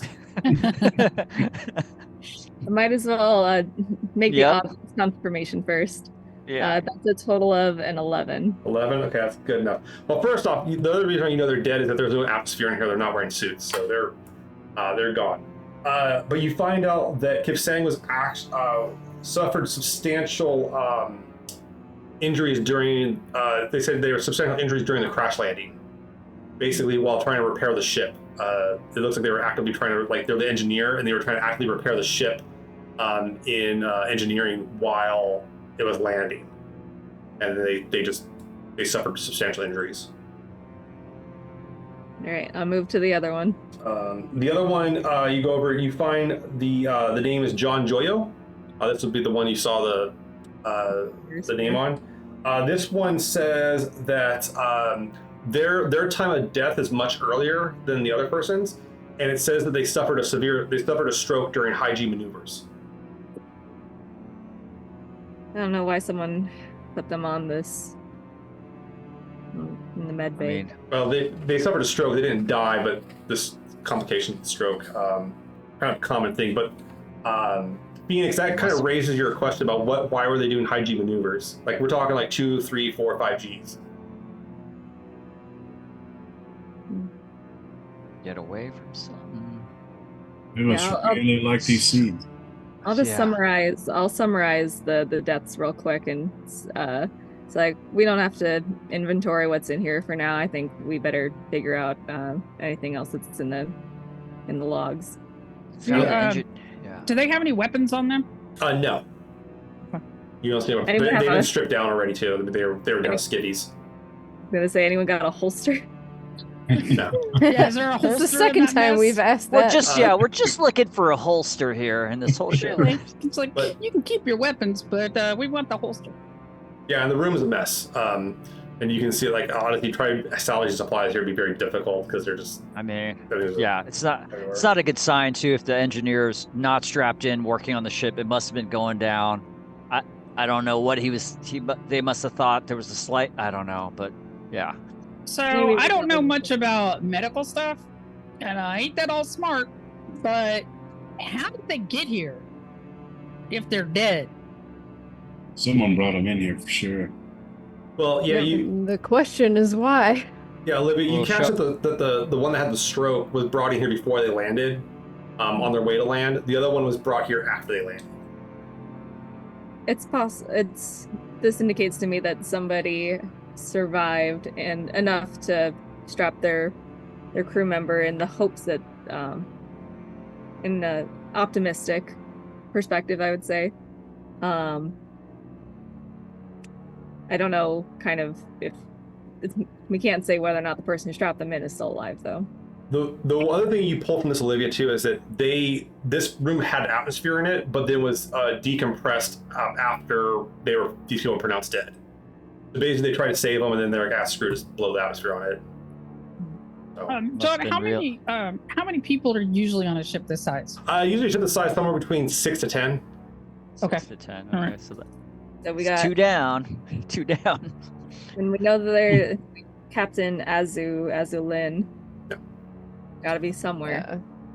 Yeah. Oh, All right. Well, I guess we should go to the everybody. deck. Do we want to check out the rest of the crew quarters, make sure there's nobody there, or do we want to just move to ops and get, see if we can't get some power up in I here? want to see the crew quarters, but that might just be the content creator in me. Yeah, I mean- you guys can go through the crew quarters really quickly. All the rooms mark that they have no atmosphere in them, even the ones that are sealed. So there's no air anywhere on the ship. You can tell, at least so Yeah. far you've seen. You can knock on the doors, you can open them up, but you take a while, and there's all just crap everywhere. I will say this, Titania, you actually are going. You open up one of the doors, and as you do, Floating right in front of you is a small piece of paper, like about yay big. Okay. Which is really it's kind of off-putting. Can I snatch it and read it you and snatch see it. what's on it? Okay. You grab it and you take a look at it, and it is it looks like a note. It has a little bit of blood around the edges, not too much though, just a little bit. And it says, "I'm so sorry, my dearest Maria. I don't think we're gonna make it back home. I really hope you get this." And you can see the bottom. It's like signed. It's kind of hard to read the signature because there's like blood on it, but there's like a heart going on it, but some sort of farewell note. Aw. I mean, I would definitely pass that on to the rest of the group. Like, this is super weird. Like, did he know something was gonna happen, or is it just a coincidence that he happened to be writing that? Like, I don't know. Darling, why don't you use your camera and take a picture of that kind of thing or whatever you do? Because maybe when we get out of here and you could broadcast it, we can find their family and let them know. That's a good point, and I have been recording a lot of this already, so will do. Koa's like, I don't want to see that. And he just sits quiet. Yeah. Let's head on over to wherever we can. Next Ops, up, next up is ops, and it has to do with how various things. So who's going to take the lead on that one? Who's going to go through the door first? Is the door open? Or is Yeah, it opened. It's open, no problem. The whole ship's been opened up. Like they blew all the air out of the place. Yeah. Right. Okay. I can get straight up and go right to the captains and get the information we need. Just watch my back. Got you. So, I guess Koa, yeah. Yeah, I'm gonna. As folks go in, I'm actually going to, because we did see people and we still don't know what's going on engineering. I'm going to kind of be ready to see if anything comes below us. Okay. Below us. Yeah, from the back of the ship. Okay. You go on in the room. This room has taken probably the most damage you've seen. You can see it's severely riddled with holes. It's been heavily targeted. You can tell that they were trying to whoever was attacking the ship was trying to disable it, not blow the cargo, basically. You can see that there is various displays shattered, but the displays and the consoles that are still intact look to be both the comms unit and the main data core computers. Okay. Comms would have the last recorded sort of logs and stuff like that, or? It would also probably be where they would start sending SOSs from too. Yeah. Okay. I'll head straight to the comms first. So I'm hearing. Koa's going to go and check out comms. What about everyone else here? Let me go to Phoenix. What do you want to do? I will go to the other computer and see if I can. Okay. Michaels, you're watching the back. You're just making sure no one else comes in or out. Besides the entrance you guys came through, that's pretty much the only way in here unless someone's going to squeeze through one of the big holes in the side of the ship or something. Titania or Lydia, what about you guys? What are there any places that are no one's looking in right now? I mean, there's some consoles that are kind of quasi. A few people can actually try to look at the data core simultaneously for different things. So if you want to look at the data core, that's another thing. Sure. Yeah. And then Olivia. Sorry, go on. She's definitely. I was just saying she's definitely recording everything to pretty much at all times now. This is super weird. And there's a little bit of blood in here as well too. It's not as much, but there's a little bit of blood. Olivia, what about what are you up to? Yeah, I guess I was mostly just going to search around the physical environment to see if there's anything that we can kind of infer or figure out based on just what happened physically, because we got the two people on the computers already. So let me see if I can read the room. Okay. All right, we'll start with Olivia. Give me a searching test. You start, and there's debris in the room. There's some just chunks of metal and crap just floating around from where it got shattered up. That is a 20. I got 20. a 6 on the drama die. I got a 6 on the Nice. drama die, and it was double 6s. Very That's nice. Okay, so here's how it's gonna go. So you start looking around the room, and yeah, you realize that ops was targeted. Whoever was attacking the ship wanted to get the cargo. That's a pretty standard tactic to catch on. The one thing that's kind of throwing you off is there's nothing in this room if it wasn't bolted down or someone could take it with them that was helpful here, it's gone. You can see the emergency first aid kit in the room is gone. there are no like nothing's like left over. So someone came through here, or whoever was here, grabbed what they could and left to go with them. But they left the data core, they left stuff like that. But they took like what would be kind of survival gear with them. Where that stuff's gone. Where you should see that stuff around. Like the extra like air tanks aren't in here. There's not the extra emergency vac suits. None of that stuff's in here. Quick question. When was the Yes. last time you checked in with the captain?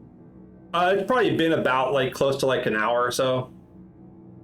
Well, maybe from this comms if it's clear, because we couldn't get a signal through. Yeah, I'm gonna tell everyone, like, it looks like someone took survival gear out of this area. And the fact that we have unaccounted for crew members is a little bit concerning. Yeah. So away from the wreckage, you thinking? I'm People out thinking- there? I'm thinking someone. It's possible that maybe someone got on that ship that attacked them. Maybe someone knew that that ship was going to get attacked in advance, and are just kind of waiting there, waiting for someone. I don't know. This whole the cargo thing is really throwing me off. I'm worried that someone set this ship up as a trap, and then we might get something pinned on us since we're the first crew potentially checking this out. I need everyone to Yeah. make a dexterity acrobatics test. Oh shit! Uh Oh oh. god. The Okay. Earthers are at -1. Oh no! Dexterity. Yeah. No! Oh no. What'd you get there, Koa? 7. Okay. Okay. We got 10 there for Michael. All right. What about Phoenix? I got I got an 18. Okay. Nice. I got 3 6s Oh. and then dexterity's Oh, you're 1. good. You're good. You're good. And then what about Holy shit. Olivia? 14. 14. You're good. Okay. Koa and Michael, as you guys are standing there, all of a sudden you feel like the whole ship kind of shifts a little bit more, like about 5 more degrees in an angle, and you guys kind of like fall over real quick. It's not enough for you to take any damage or puncture your suit, but like the ship is definitely like the way the ship started to like crack on this kind of like volcanic glass ground. Not Okay. stable. Not the We most got to get stable. off. Yeah. I'll tell you what, y'all. We should probably maybe step up what we're doing here. All right. Yeah, I don't Yeah. think it was the struts were out. That wasn't looking structurally sound, so we got to get out of here. Let's go to Koa. Koa, you're taking a look at the comms unit. The comms unit has taken heavy damage. It's still functional. There's still some lights on it, but like parts of it definitely aren't working anymore. You go to try to like give me a technology test, intelligence technology, Okay. and you can use engineering on this if you want to. Okay, it'll be yeah, I tangential. Okay. Plus 5. Okay, so that's 6, 12, 3, 12. 2 3s, 3 on the drama. Yeah. Okay. Oh wait, 12. 12. Yeah, 12. Okay. So you start taking a look at it, and the first thing you notice is like the comm unit does not work how you expect it to work. But what's weird about it, and this is where your engineering comes in, is you can see like there's like additional wires, like a whole panel has been pried open, and they've like someone rewired major parts of the comm unit. Okay. I'll just pull up the whole panel. Yeah. Okay. Just kind of show everybody It looks like the computer parts of it aren't really working, but someone's like running a signal through the comm unit just to use it as an amplifier, not to use it as an encoder or anything like that too. to amplify the SOS probably. Yeah, and what you figure out pretty quickly is the SOS is not coming from inside the ship. It's coming from somewhere else. Signal isn't coming from inside the ship. It's The coming call from is somewhere coming else. Yeah. from inside the But ship.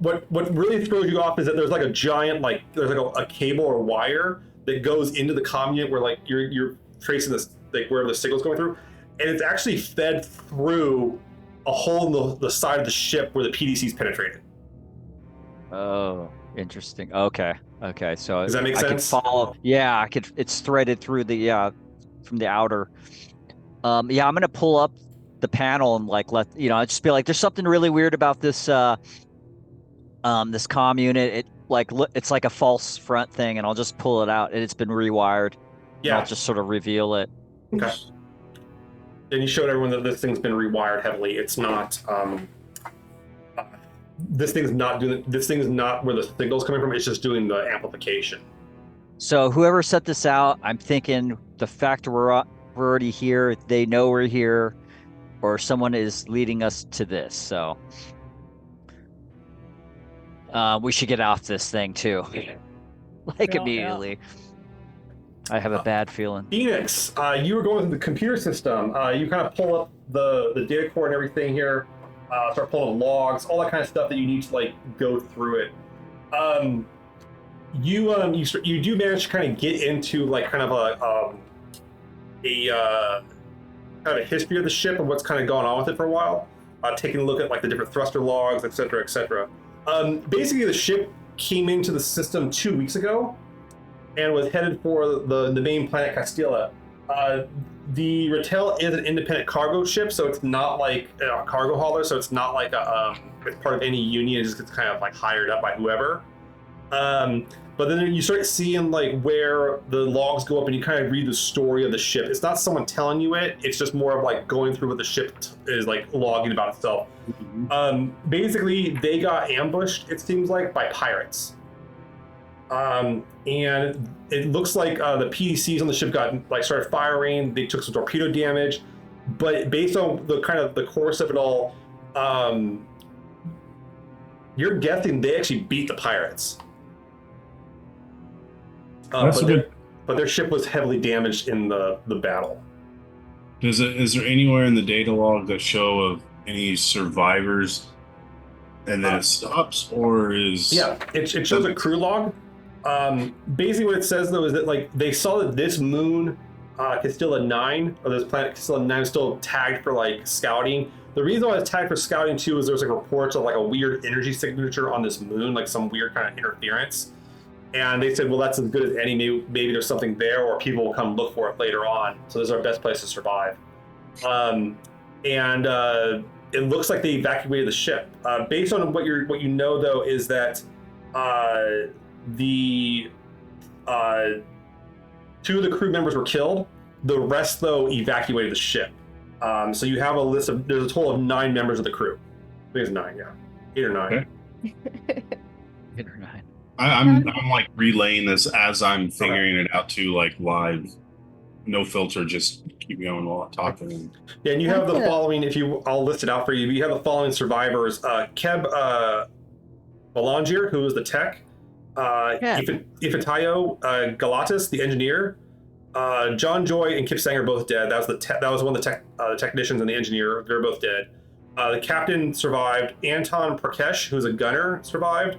Kaylee Rajar, who was their comms officer, survived, and Pav Sumi, who was their pilot, also survived. Pav. Yeah, got a captain that survived. The captain would know something. That's a lot of people that survived, honestly. Yeah. I mean, they're out there. They got to be out there.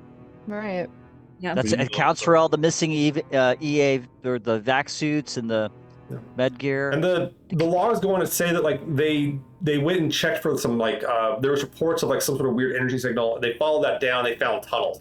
They said they've since decided to occupy the tunnels. And what's weird about it though, Phoenix, is that they claim that the tunnels have atmosphere. That's interesting. Does it give it an idea where these tunnels are at? It says it's only about 50 meters from the crash site. The walking distance easily. A lot closer than 2 kilometers. I say we get out of here anyways, because it is, shifting, and it doesn't seem like there's anything nefarious that we need to worry about inside this ship. Yeah. Let's hope. What about? There's definitely survivors, and that's our number one priority, is to bring those guys back. What about the grain and all the credits we could get from that? You don't think we got time to haul any of that out? I'd say the survivors first. Survivors can help us haul grain. Yeah. And the All other right, issue is roger that. You guys are 2 kilometers out over volcanic glass. Moving that stuff's gonna be very difficult. Yeah. Even if you had mechs or you had any of that kind of stuff, it's gonna be very difficult to move across. So that's a whole nother adventure, to say the least. That's literally what the adventure said. That's a whole other adventure. we can come back to that. So just kind of as a question, So they got into battle with pirates, and then the pirates got destroyed like in space, and that's why there's no additional wreckage around. Yeah, they got hit pretty hard. It says basically they're saying their PDCs like shredded the ship. They caught the core, and the core went on the ship. And unless someone had like a scope pointed at that position, they probably wouldn't pick up a core going that quickly. This is a pretty thinly occupied system so far. Let's go look for these guys and see how they're doing. I'd like to shake hands with this pilot. Yeah, their survival skills can only get you so far. You need supplies at some point. True that. Yeah. True that. They're gonna have a limited time. Let's go. All right. So I'm hearing you guys want to get off the ship and head down to the surface here. Tunnel time. Tunnel time. Tunnel All right. time. Yeah. What could go wrong? Okay. You guys gather your stuff, head off the ship, move back through the cargo bay and everything. No problem. You can see the explosives you guys walk past. They're no longer active. And you get on the surface and start kind of following the location. You can actually see where this wire they brought down actually like goes. You can actually follow it along the surface pretty easily. Yeah. But I do need because while the quick start did not have it, we have it in our game because we love it. Is the churn? We have a churn 10 event happening. Oh crap! So 10. I do need one person. Who do we want to have? They roll the d6 for the churn. Olivia. She's Olivia. Okay, Olivia. Olivia. Yeah. Roll, Marcy. Yeah. Roll the d6 and see what you get. A 5. A 5. Okay, nothing happens. Yay! No turn events. All right. You guys head out of the ship and find the wire and start following it along to these areas. It goes for a little while until it hits a area where like it actually is on a receiver. You can see it's like a wireless receiver once, and that wireless receiver is kind of like pointed right at the entrance to this cave.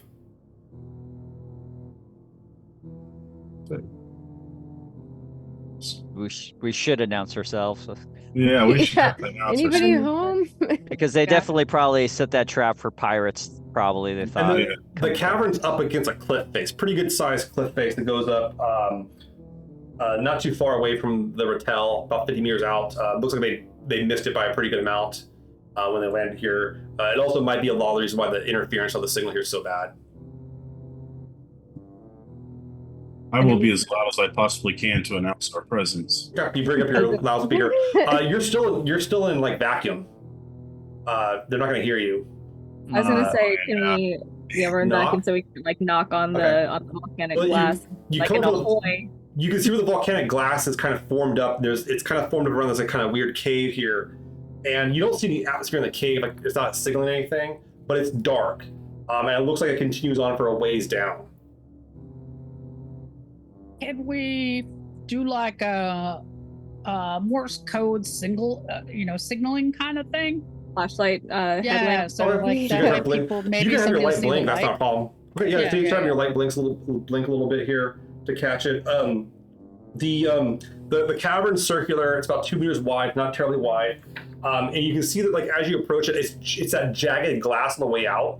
But as you look into it, it's like smooth, like fairly, actually pretty nice looking, to be honest. This like blackened glass, a little bit of green tinge to it here and there. Something we could slide on? It's not that steep, and the gravity's not that high. Oh. But yeah. Okay. And you never know what you're gonna slide into. True, Yeah. true. It might be smooth now, Let me- but there might. Yeah. Let me Like I ask. said, y'all, I am not that smart, but it sure looks like it could be fun. You got that tough skin that we Yep. just Yeah. don't have. Sorry. Let me ask this: Who wants to go in the cave first? Who wants to lead the dungeon, as it would be? All right. So I got to start at the front. Who do I have? Who do I have second? I'll go second. I'll go Just more out third. of pure curiosity than anything. All right. Who's next? I'm gonna bring up the Oh. rear. Okay. Oh yeah. And I'll who- be second to the rear. second to the rear. Okay. And Yeah. you're the Martian, we got to stick together. The Italian Martians. sandwich, gotcha. Yeah. Martians in the back. And also- I gotcha. And Yeah. keep the belter in the and keep our very valuable belters in the middle. Yeah. Okay. I also have, and also I can always help if I help somebody who's also a Martian. I get some. By the way, yeah, don't forget you have that relationship bonus on your sheet. You get Yeah. 1 free stunt point to spend to help any of the other crew members here too. So the relationship mechanic is there in play. So if you need some extra stunt points, like help someone out or whatever it is, that's there. Okay. Michael, so you start advancing through this thing with your lights blinking a little bit here. Everyone else has lights on. You head down the path for a few meters, and as you do, you come up to a circular, what looks to be like an iris valve, kind of like it opens up like that, of like some sort of metal. Like it's not the cavern, it's not the cavern, it's not the volcanic glass. It is like some sort of like like mother of pearl type, like kind of bluish, darkish, metallic material that's in like an iris shape. Be a good thing to knock on, I believe, Ken. Yeah, first I'm gonna like wave my hand, and Okay. then How close do you want to get to it when you wave it. your hand? Okay, so you walk up to it. As you walk up to it, it unfurls and opens up into a small room, about 2 meters by 4 meters. Whoa. And across the way, you can see another iris door. Well, I tell you what, look at that. Can I try the other one? Can I get close to it and see if it'll open for me? You walk across the room here, and it doesn't open up. Aw, that's disappointing. Well, Maybe you gotta have that magic touch there, Michael. I Maybe tell you what, here we go. Doesn't like you. You walk up to it, it doesn't open up. What about everyone else? So I hear Phoenix and Michael are inside the room, like messing with the other door. What about Koa, Titania, and Olivia? I mean, Titania is definitely like recording the events, kind of just like hovering, but trying not to be like too annoying with it. It's definitely something different. Whatever it is, this is not human made at all. Yeah, so she's trying to get like some good shots of it, like for future reference, assuming they get out of there in one piece. You go into the room and you start getting nice video of it all. What about Koa and Olivia? You guys are in the back. I was gonna try to see if I could determine like how much of it like metallic versus organic, but if it's not human made, then to me it doesn't really doesn't matter. It's just kind of a weird thing going on. This would be like you can make if you want to make a hard, difficult intelligence test here, you can, to figure out what's going on here. Let me know. Yeah, I was gonna say, like, can I use my potentially medic skill to be able to figure out like organic versus It's metallic? not organic, but make an intelligence test. Okay. See. Oh wow, that is a total of 9. Okay. Yeah, you know it's like alien tech of some sort. I got double ones. But you don't Snake know much eyes. about it. Yeah, you don't know much about what's going on with it. I What think about Amazon survivors? Koa? I mean, it's not some kind of mechanism that's even remotely familiar to me. I'm assuming just because of the tech, but I want to. You've seen iris valves before. They're pretty efficient, pretty effective. But this one you can tell, like with the one you saw, it's like airtight. Yeah. I'm just gonna look. I mean, is there any like? Can I do any readings to see if like? You want to go into the room? Yeah. Once the last one of you enters the room, the one iris you guys came through closes immediately and seals, and the other ones just close as well. Oh, they're both closed? Yes, they're both closed. I turn back. Can we just? I would try to wave at the one. You go over to it, and you like wave at it. It doesn't do anything. Tap on it. It doesn't do anything. What'd you do, Koa? Are we I trapped don't know. in here? I just stepped in. I was gonna take a look at it. Now we're stuck in here. That's not good. I mean, how did the survivors? Were they in here? Maybe we can. I'm just start like touching the walls. Okay. Olivia, the walls have like this weird lattice to them too, with like this kind of mother of pearl opalescence type thing. It's a kind of a blue hue. The light hits it weird. It reflects very differently than you expect it to.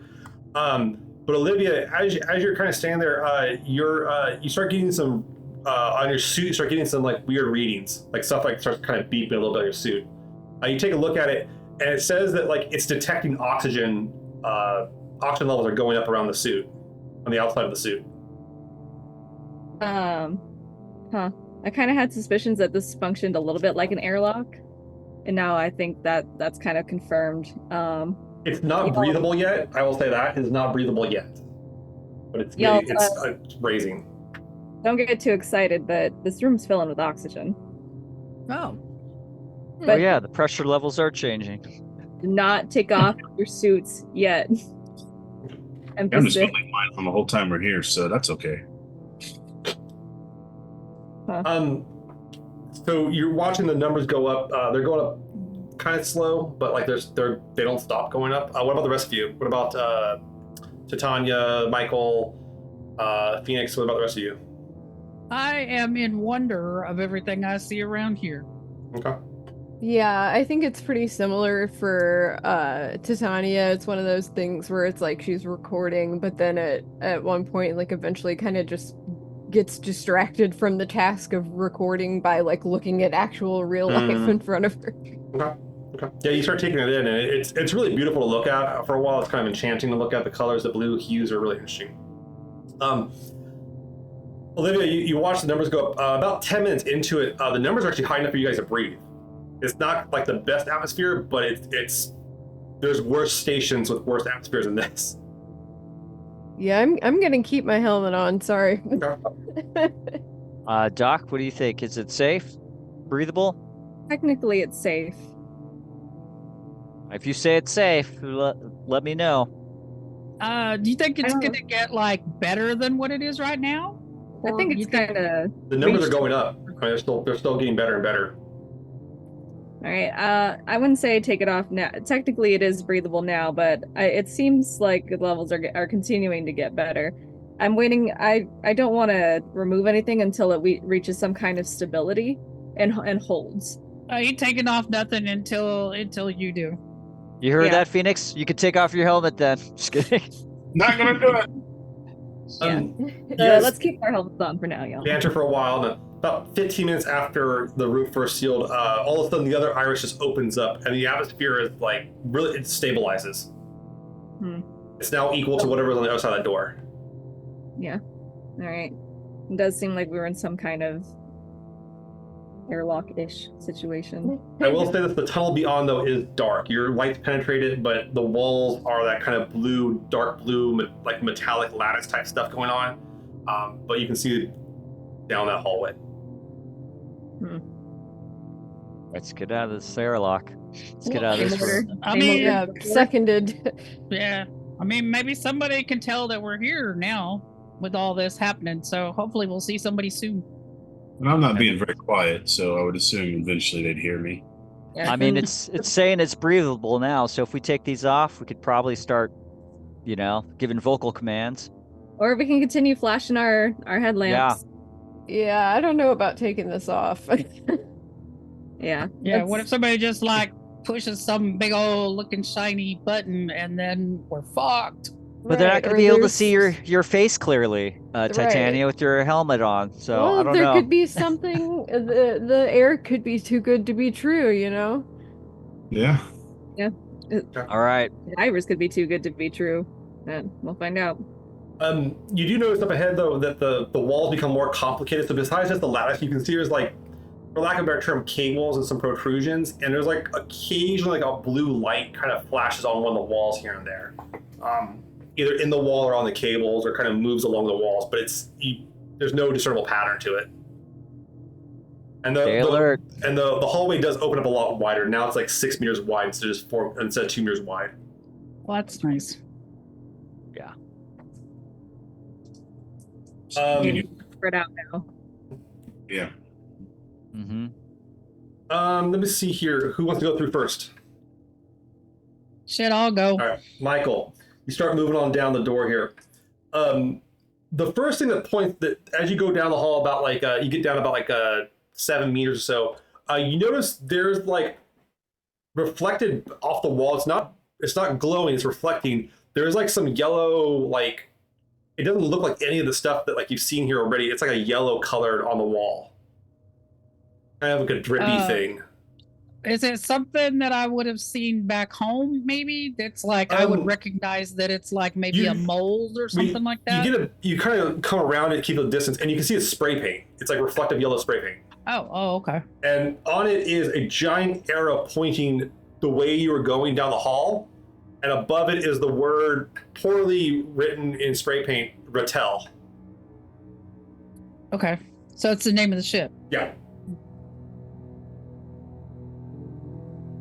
All right. Well, it looks like we're on the right path. We should follow this here arrow. You continue on down the path in the standard marching order. The darkness keeps on going, but your guys' light penetrates as you can see your lights flash on and off here. As you come up to, you go about 20 meters or so, now 30 meters down the path here, and the area is kind of leveled. It doesn't feel terribly sloped because it's going to that cliff side. You can see that like it comes up to a junction where there's three directions. There's a left, right, and a center. On the ceiling,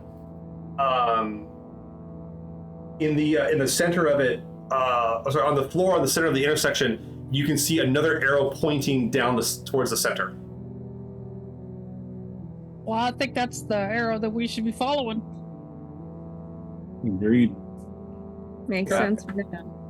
Yeah, they're leaving us little, crumbs. So. Okay. All right, you guys keep on moving. This path, you guys take kind of a steady pace on it. This one's a lot longer. You don't see any more of the spray paint. You see the lattice work, occasionally the random blue light, but you keep on moving through it. Seems like it's at least as long, if not longer, than the whole path you've gone down this way. Do you guys want to keep on going? Do you want to do anything? What do you guys want to do? We don't I'm see all any for more. keeping down the path. So, wherever the arrow's pointing us, we should go. Right, yeah. You keep I on think that moving. makes the most sense. What was that? That makes the most sense. Commit to the action. That's right. Be a trap. And if anything, we can find our way out this way, following the arrows back out. You come up to, as you go down, you come into a room that is 3 meters in diameter and it's an octagon shape. Unlike the previous place that had like the lattice and like the wires on it, this one is completely smooth with like the pearl essence blue walls, or kind of blue off walls when the lights hit it. But as you walk into it, you can see that the wall on the opposite side opens up. As soon as you walk in the room, Michael, you see that the other wall, which looked completely flat, now suddenly kind of like dissolves into another door.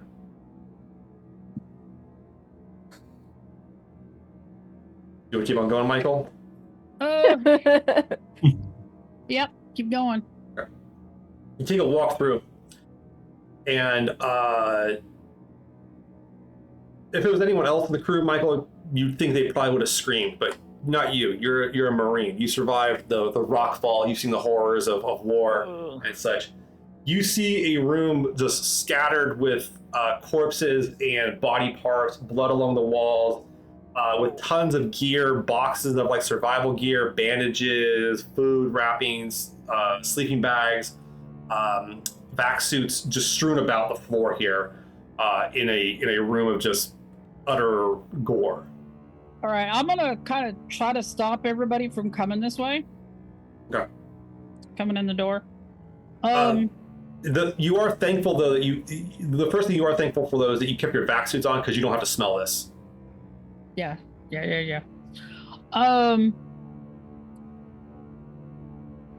Olivia, I think that you might want to see this, but I don't really recommend anybody else looks at this. All right. I'm on my way in. And upon seeing the bodies, I think take a second, and then I'm gonna start essentially counting parts and Sure. seeing how many complete people I can make. All right. Not like touching anything, but just like essentially trying how many to. sets can you make? Yeah. How many complete sets of people can I make? The room is 15 meters by 30 meters long. It's pretty damn big. It's like bigger than it's almost, you could almost fit your ship in here. And you can see it has the lattice, the interwoven lattice and the cables along the walls and everything. The ceiling's kind of an arch in this area, 8 meters above you. You can see that there are like these kind of, the one that's kind of weird is these like weird shapes that are kind of protruding from the wall. They kind of remind you of the shape of spark plugs, but much larger. And you start kind of like looking through the room. Go ahead and give me a medicine check here, Olivia, as you try to dig through all the problems here. I think it's just intelligence for you.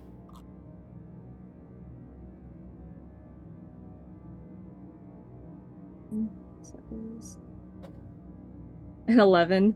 Oh, that's good. With a couple of the doubles with the damage die. Snake eyes again. Yeah, so you get a little bit more information here. So yeah, you do determine that there is the remains of 5 people here, total. In addition, the one thing that's throwing you off though is like you see like metal shell casings around and everything too, like that. Like there was a fight here. But the one thing that's weird is like there's like scraps of metal that are of this kind of weird make, this kind of dark brownish metal that doesn't look human at all. There's like pieces of it, chunks of it along the ground here and there. Pretty good sizes of it. But you identify some of them though are identifiable. You can pull up the name tags. You do identify the Captain Lin, and you find Prakash as well. The other ones though, you have like bodies that you're pretty sure are different people, but you can't tell who they are due to like how torn up they are. Yeah. All right. So, in looking around this room and looking at all the metal stuff and everything, and what does it look like that any of that was like a projectile thing? It looks like they were firing. You can see that their bodies were largely like hacked apart or ripped apart, pulled, cut. They have abrasions. Some of them have like severed limbs, stuff like that too. There's a lot of blood in here on the ground. Kind of floating around here and there, kind of pulling in the corners. And then you can see that they had weapons as well here in addition. Some of which are destroyed, some of which are still on the ground here or there. You can see the arm still holding them or whatever it is. So it doesn't look like that somebody just came in and shot up the room, but that like any kind of these like little metal bits would have been like shrapnel. Does it look like shrapnel damage, or does it look like the walls are still in really good torn? shape? The walls are still in really good shape, but like the scrap metal doesn't line up with anything you've ever seen before, or anything they would have with them. And then, but yeah, you ID 5 bodies. So, and you know the crew of the ship was a total of 8.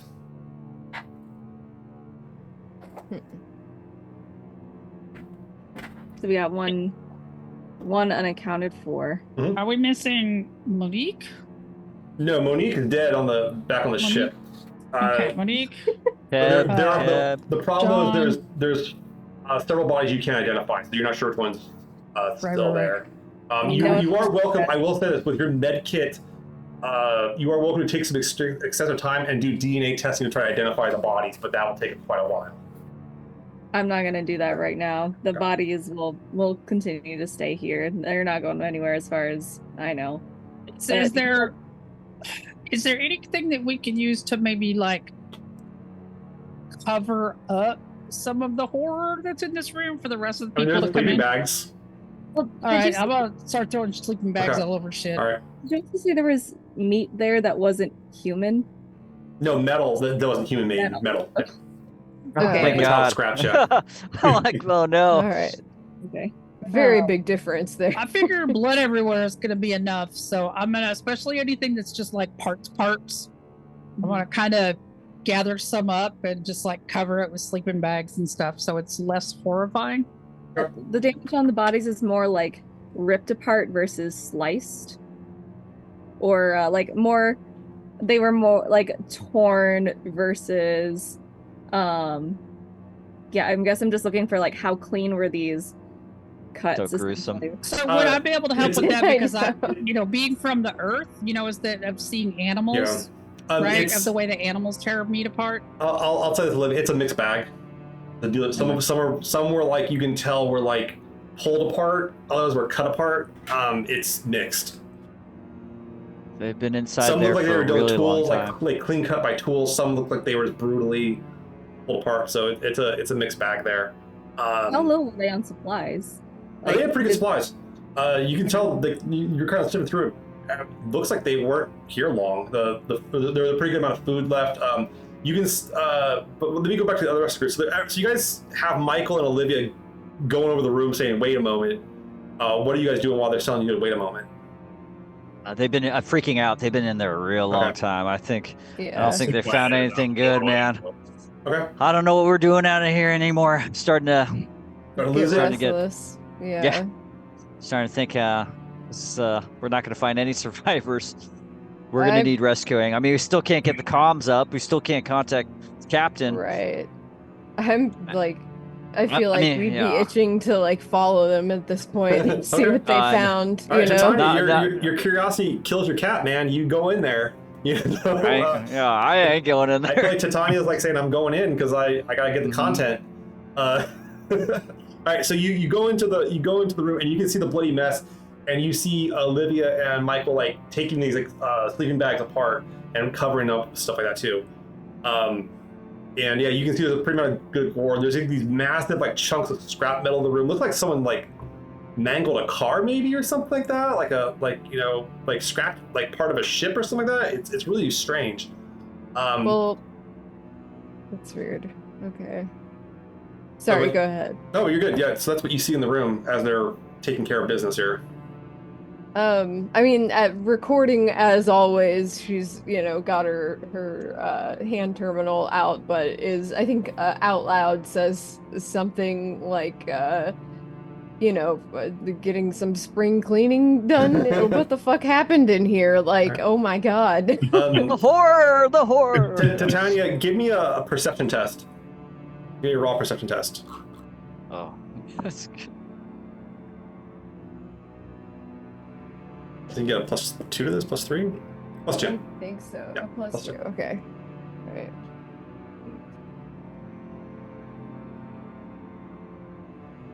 Let's see how we did here. Okay, sorry, I can't. You're good. I got 3 4s. Oh wow, okay, so it's 14? +2.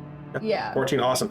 So you take a second here and you kind of take in the information, you take in the room for a moment, and you notice that they're like some of the boxes that had food in them and everything, they're like kind of like the crates they would bring food in here with them.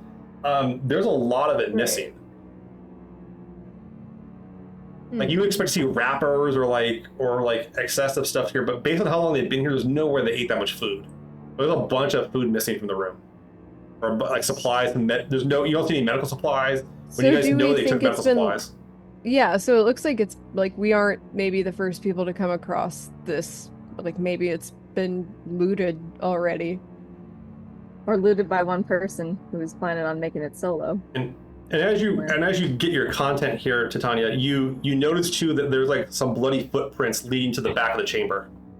Ooh, okay. I definitely want to follow those, but I think I would like let people know, like, hey, I see some weird footprints. I'm gonna go kind of see what's up, but if you hear me scream, please help.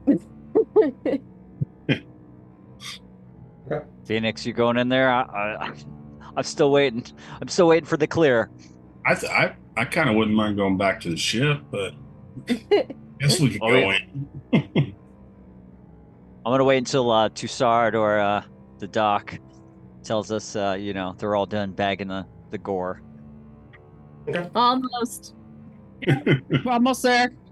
Take your time. No rush. Titania, as you come to the back, you can see with your lights here, there is a large 4-meter sized door. Similar kind of structure to the iris setups you've seen. But you can see there's another door in the back of this chamber. Okay. Can I get it open, or is it like... You see they open up when you approach within a few meters of them, so if you want to walk up to it, you can. Okay, yeah, I want to walk up to it. You walk up to it, it does not open. Okay, so...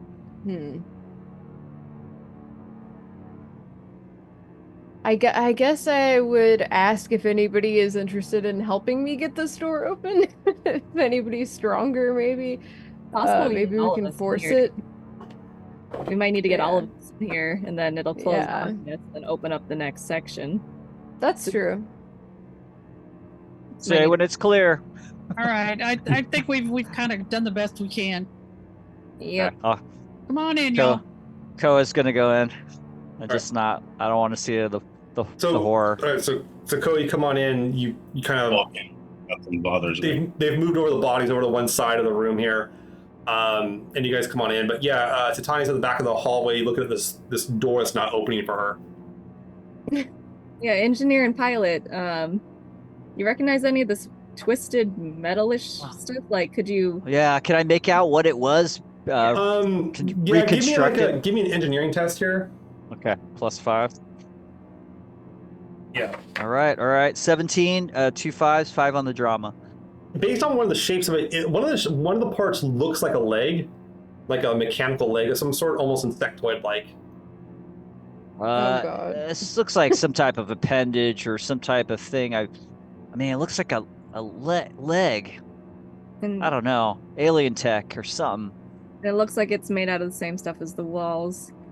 Yeah, but more like it's like a darkish color. It's not as blue. It's more like a brownish, reddish color.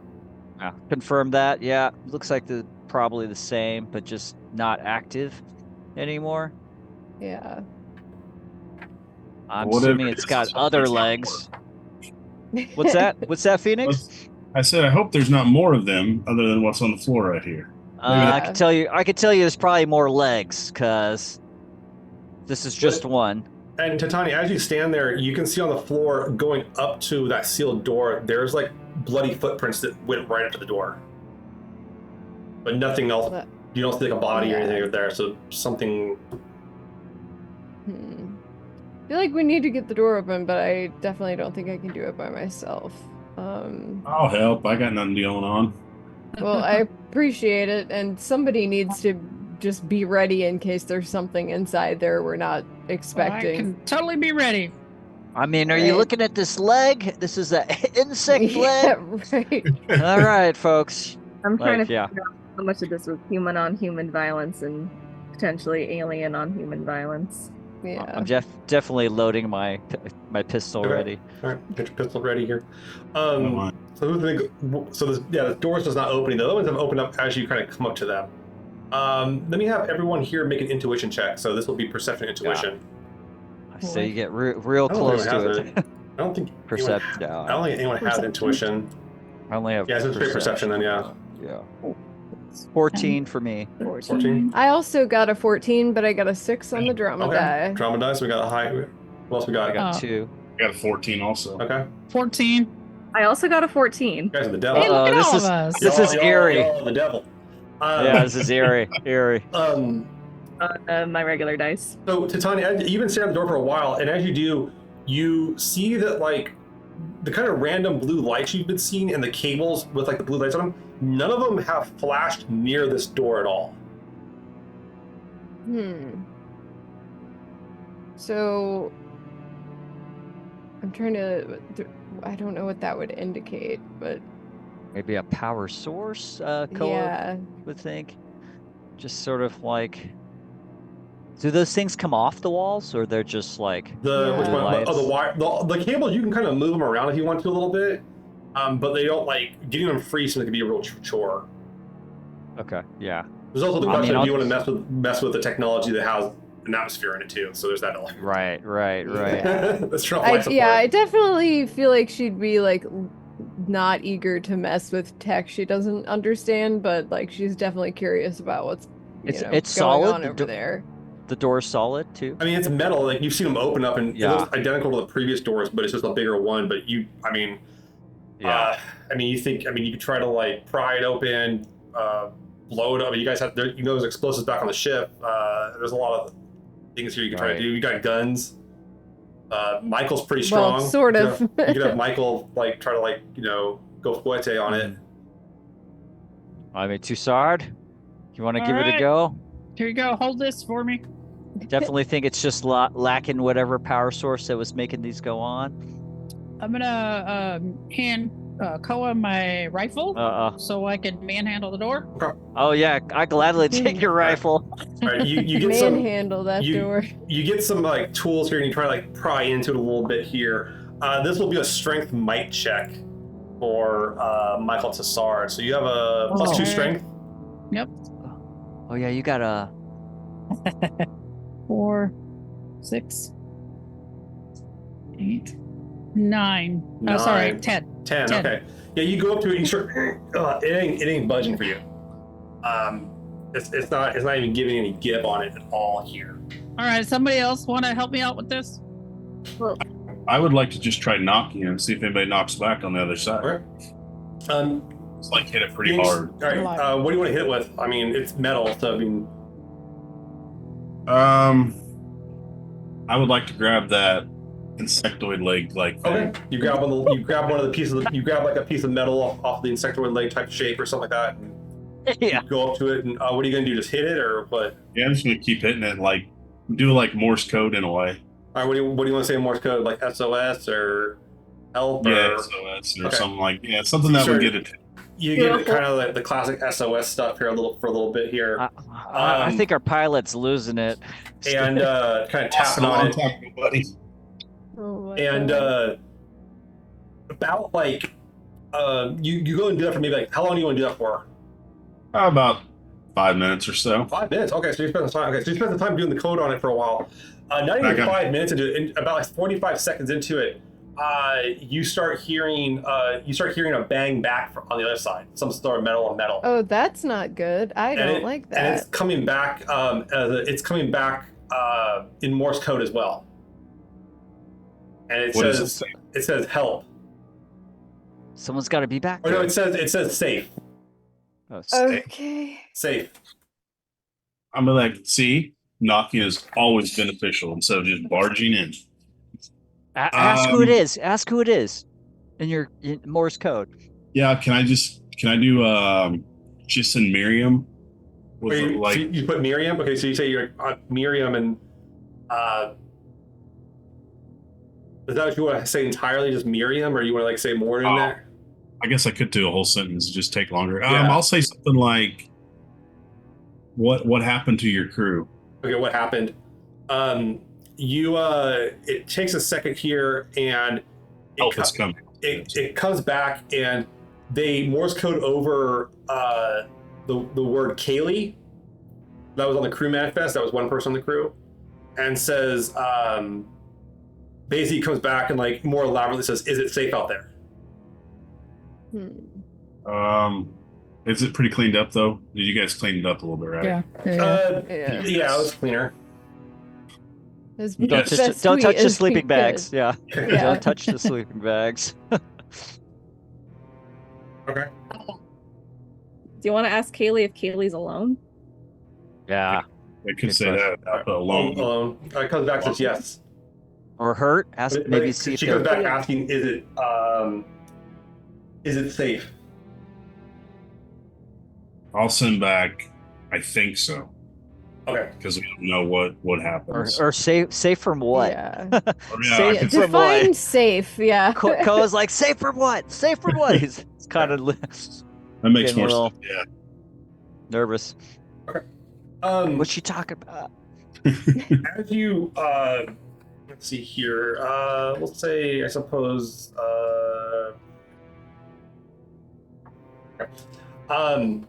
Olivia, as you're standing there watching them kind of do this and everything, just double checking the bodies and such, you make a perception test real quick.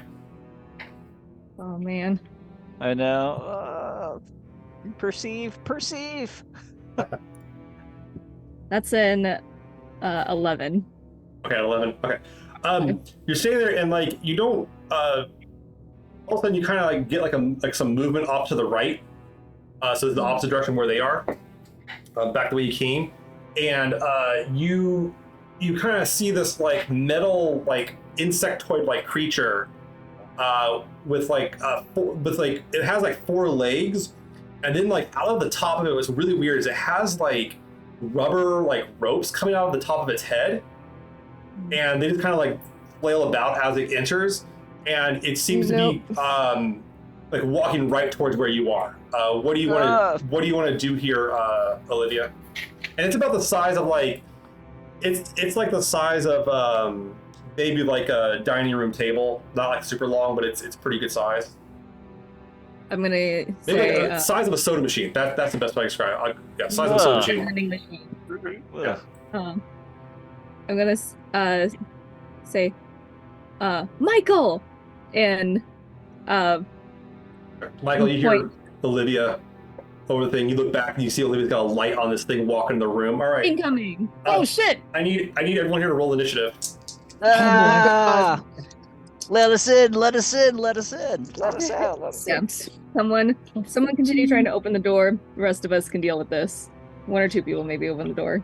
Okay, I'm done, but how does initiative Just work? add your dexterity. Dex. Oh, okay. Thank you. Thank you for asking. Yeah. Okay. All right. So what'd you get, Mike? Or what'd you get, 13. 13. Okay. What'd you get, Olivia? 14. 14. That's the devil's number today. Y'all get 14 every time. What about you, Phoenix? 15. 15. Everyone going up in numbers here. Okay. And then what about Michael? I'm also 15. God damn, you guys are Uh, annihilating it today here. I got a Yeah. 14. Yeah. Gee, you guys are doing pretty good here. Okay, so let me go and get that settled here. All right, so top here I have. Shit, okay. Top of it I have. What'd you say? Michael got a 14. Was it, Donna? I got a 15. 15. Okay. I gotta toss it to you. Okay. And I think it was then Claire. You said you got a 14. Yeah, again. Okay, It's like my third 14 it's this not bad. game, It's not I bad. think. Okay. I got. The top of the initiative, Michael. You hear Olivia screaming, or you go, Michael, and you look back and you can see this kind of thing walking into the room with these giant rubber ropes coming out of its head. There's probably you're not sure how many there are, but there's at least like a dozen of them coming out of its head. They're pretty lengthy too. Like they're almost some of them are kind of dragging along it, and you're not really sure what's on the end of them, but they have stuff on the end of them. But yeah, that's what you see. What do you want to do here, Michael? And the thing's good like 20 meters away from you. It's on the other side of the room.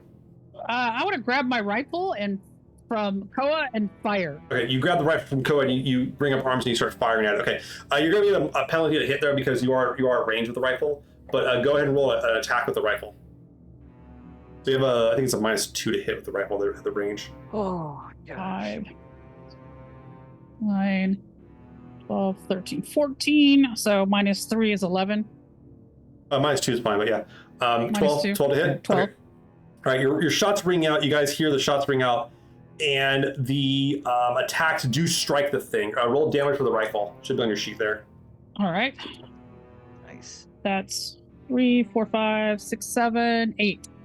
8. Okay, cool. So your shots ring out at it, and they seem to just go ping, ping, ping, ping off of the surface of this thing. Yeah, that would be your turn. Next up, we have Phoenix. I'm gonna tap back on the door. Not safe. Okay, that's gonna be your whole turn is tapping back. It rounds for 15 seconds. Yeah, that's fine. Okay, so you go ahead and you take a second here. Actually, the rifle is a short range. Shit, I didn't realize rifles had that big of a range in this game. Okay, so you go ahead and you start tapping that it's not safe and everything. Okay, good move. Open up. Let us said in. open up. Let us in. Yeah, I was gonna All say right. let us in. Olivia, this thing's maybe 4 meters from where you're standing. It's not very far from you. What do you want to do? I'd like to move away from it, back towards the door, that they're trying to. Okay, so you move further back into the room. Okay, take a few steps further back. Yeah, I'll take a few steps back, and I'd like to real quick grab something organic from the sleeping bag. Okay, pile of gore. Yep, just like a leg, just a foot, something like that. Because I'd like to. I don't think I can do it this turn, but Yeah. I'd like to throw it at Okay. thing just to see how it responds. You find a piece of a organic. body part and you get ready to yeet it at this thing. Okay, fair enough. That seems like yes, ready to yeet. All right, that would be now to Tanya. So you're standing there at the back door. You can see Phoenix doing Morse code on the door. You see Michael's shooting this thing, and you see Olivia's going through the sleeping bag looking for stuff. What do you want to do? Definitely back up. Okay, you're back against the wall now. At this point, like, am I just not gonna realize that my pistol has no bullets until I You try have to no fire idea it? because you don't have pistols as a skill, so you don't know guns. Okay. You can try to fire. Right. Okay. I guess I'll do that just so Okay. I can figure out that I Alright. don't have bullets. And when that Make sure- happens, I think I would definitely say something to Michael and be like, "Hello, So you pull- anybody got okay, any spares?" you pull the gun. Safety. You squeeze the trigger. Nothing happens. It's click, click, click. And Michael seems. I don't know what Michael's reaction is to being asked for bullets, but we'll let it figure out. All right. And then next up we have is Koa. Koa, you're in the back of the room there with the rest of the crew. Okay. Koa's just gonna. I'm gonna turn and I'm gonna take the pistol out. I'm gonna aim and fire at it. So I want to aim minor accident fire. You can. Do you have? Wait. Do you have? You would need to. You need a minor action to pull the weapon, and then you have to have a minor action to aim the weapon. So you can aim this turn and then do it, or you can fire this turn. I'm just gonna fire. All right, give me a shot here. We got pretty good chance to hit. +4 to hit. It's all solid. Yeah. Okay. All right. So I got 17. 17 hit hits, no problem. You get 2d6 plus 2 damage. All right. See how you do here. Okay. 8 plus 2, 10. 10 damage. Okay, your shot rings out to it. You see part of your shots go into like the rope section of it, and it seems like one of the ropes kind of falls off and kind of just like it kind of like, like flops on the ground and stops. Okay. So your shot does ring out at it and does strike it. Okay, it is its turn. It takes some steps over to Olivia, and you guys see it's like the various like rubber ropes start flailing around, and like they start like sifting out, trying to like grab things off the ground, but also including you, Olivia. So the ropes start like trying to lash out at you. They lashed out at you, Olivia, and they got a 12 to hit. I don't know what Olivia's defense is. Oh, it's a 12. So a 12 does strike you. So the ropes kind of lash out. You feel them lash up and kind of like whip across your back suit. And you take a whopping, there'll be 6 points of damage. So you subtract that from your toughness, which is 3. So you only take 3 damage. Okay. But you do feel the ropes kind of like slash across your back suit. Your back suit comes up telling you that it's been compromised. Oh. But you are in a breathable atmosphere. Breathable. Currently. All right. Yeah. So you can kind of hear a hiss now over your suit here. Okay. Goes to back around to Michael. Michael, you're in the room there. What do you want to do? When that thing moves towards Olivia, I want to like rush it and try to like knock it over or stop it or something like that. You can do a charge, and if you can get the unarmed combat, you might be able to get a knockover. So yeah, go ahead and do unarmed combat charge. You get an additional +2 to hit on this because you're charging. Okay. You also have a penalty to be hit too. 6, 9, 10, 11, 12, 13, 14, 15. You said a +2? Yep, extra +2. So that's 16. Yeah, no problem. You getting doubles on that? No. You want to burn any fortune, make a double? Yes. Okay. What was your lowest number you had on there? 2. I'm going to take it to a 3. Okay, so that's 3 fortune. All right. Yeah. And what does that give you on the drama die then? Then that gives me a 3. 3? Okay, cool. So can I do I want a blockade. I'm going to do blockade. Okay, so you basically move up, and they have to go through you to get to the other person. Okay, so you move in, and you kind of move in between Olivia and the ropes here to try to take the shot here, or make them have to go through you. Okay, so you go and you take that off. Can I roll damage on this? Oh yeah, you also get that too. Yeah. Okay. So go ahead so that's and 3, 4, 5. D3 plus 2. That's only 7. D3 plus 2. Okay. Yeah. It's not enough. You go up and you kind of shoulder, you kind of move in and kind of shoulder block it, but it's not enough to actually like penetrate its armor whatsoever. And you can feel like the metallic parts of your skin hit it, and it's about hard as anything you ever hit in your life. All right, next up we have Phoenix. Well, I'm done typing my message to them, so I'll take that piece of metal and throw it at the beast, not intending to hit it, but shoot or pull my rifle or my pistol and shoot at it. All right, you kind of throw the metal over across the room. You draw your pistol. Yeah, I'll give you that. You can take a shot at it or aim the stern, your choice. Shot. Yeah, I'll take the Take shot. the shot. All right, you got a +2 to hit. Yeah, that's not You can do bad. it. You can do it. You can do it. I believe in you. 14. 14 hits, no You problem. got it. Yeah. Give me the I got damage on 6 that. on Yeah. the drama die. It doesn't matter if you got unless you got doubles, Okay. but doesn't have to churn. Haha. How much damage you get? 9 points of damage. 9 points of damage. Okay, Yeah. your shot does hit it, and it seems to like kind of ding it around in one of the joints, but like it seems not to really care. All right, goes to Olivia. Olivia, you have Michael between you and this thing, as its ropes kind of flail around you. You felt the lash of the ropes. What do you want to do? I'm gonna throw the organic meat I had at the like rubbery parts Okay. that like Okay. flailing around. All right. No roll. You just kind of toss them up there. As you do, the rubbery parts grab it out of midair, and they start like they seem to kind of push it off underneath the thing, and like it's not really sure what they're doing there, but it seems to be kind of like the best way to describe it is kind of swirling it around the ground, almost like it's grinding it up against the ground. Okay, this explains some of the injuries that I feel like I've seen. All right. Um, All right. The injuries that that's- are going to happen to us. You have a minor action still if you want to do something minor. Like that could be moving away from it because now that you have a Michael between you and it, or you could try to draw your weapon. You could. I think I'm gonna draw my weapon. You draw your weapon. Yeah. All right, sounds good. Yeah, and I'm just like, shoot. Ah. All I right. need that leg. I want to take that that metallic insect leg. Okay. Okay. Titania, your turn. Your gun is empty, and you Yeah. were saying there's Michael and all these people heroing it up. You can see that like Phoenix kind of stopped doing the Morse code to whoever was in the room. But what do you want to do? I mean, I don't know. I guess like if asking anybody for Okay. bullets fucking doesn't work, then I don't know. Okay, so Like, you ask the nearest person to you would be Phoenix, and Koa.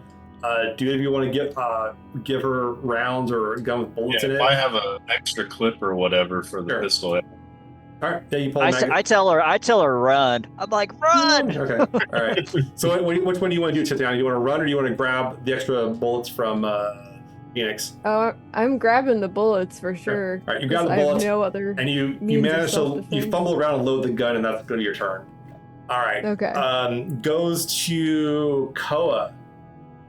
All right, now I want to aim and shoot Okay. because I know I want to shoot one of the rope bits since I knew it kind of did some. shot. Okay, if you get the stun Yeah. points where you can do it, yeah. Well, +2 to hit. Okay. All right. So +6 total. All right.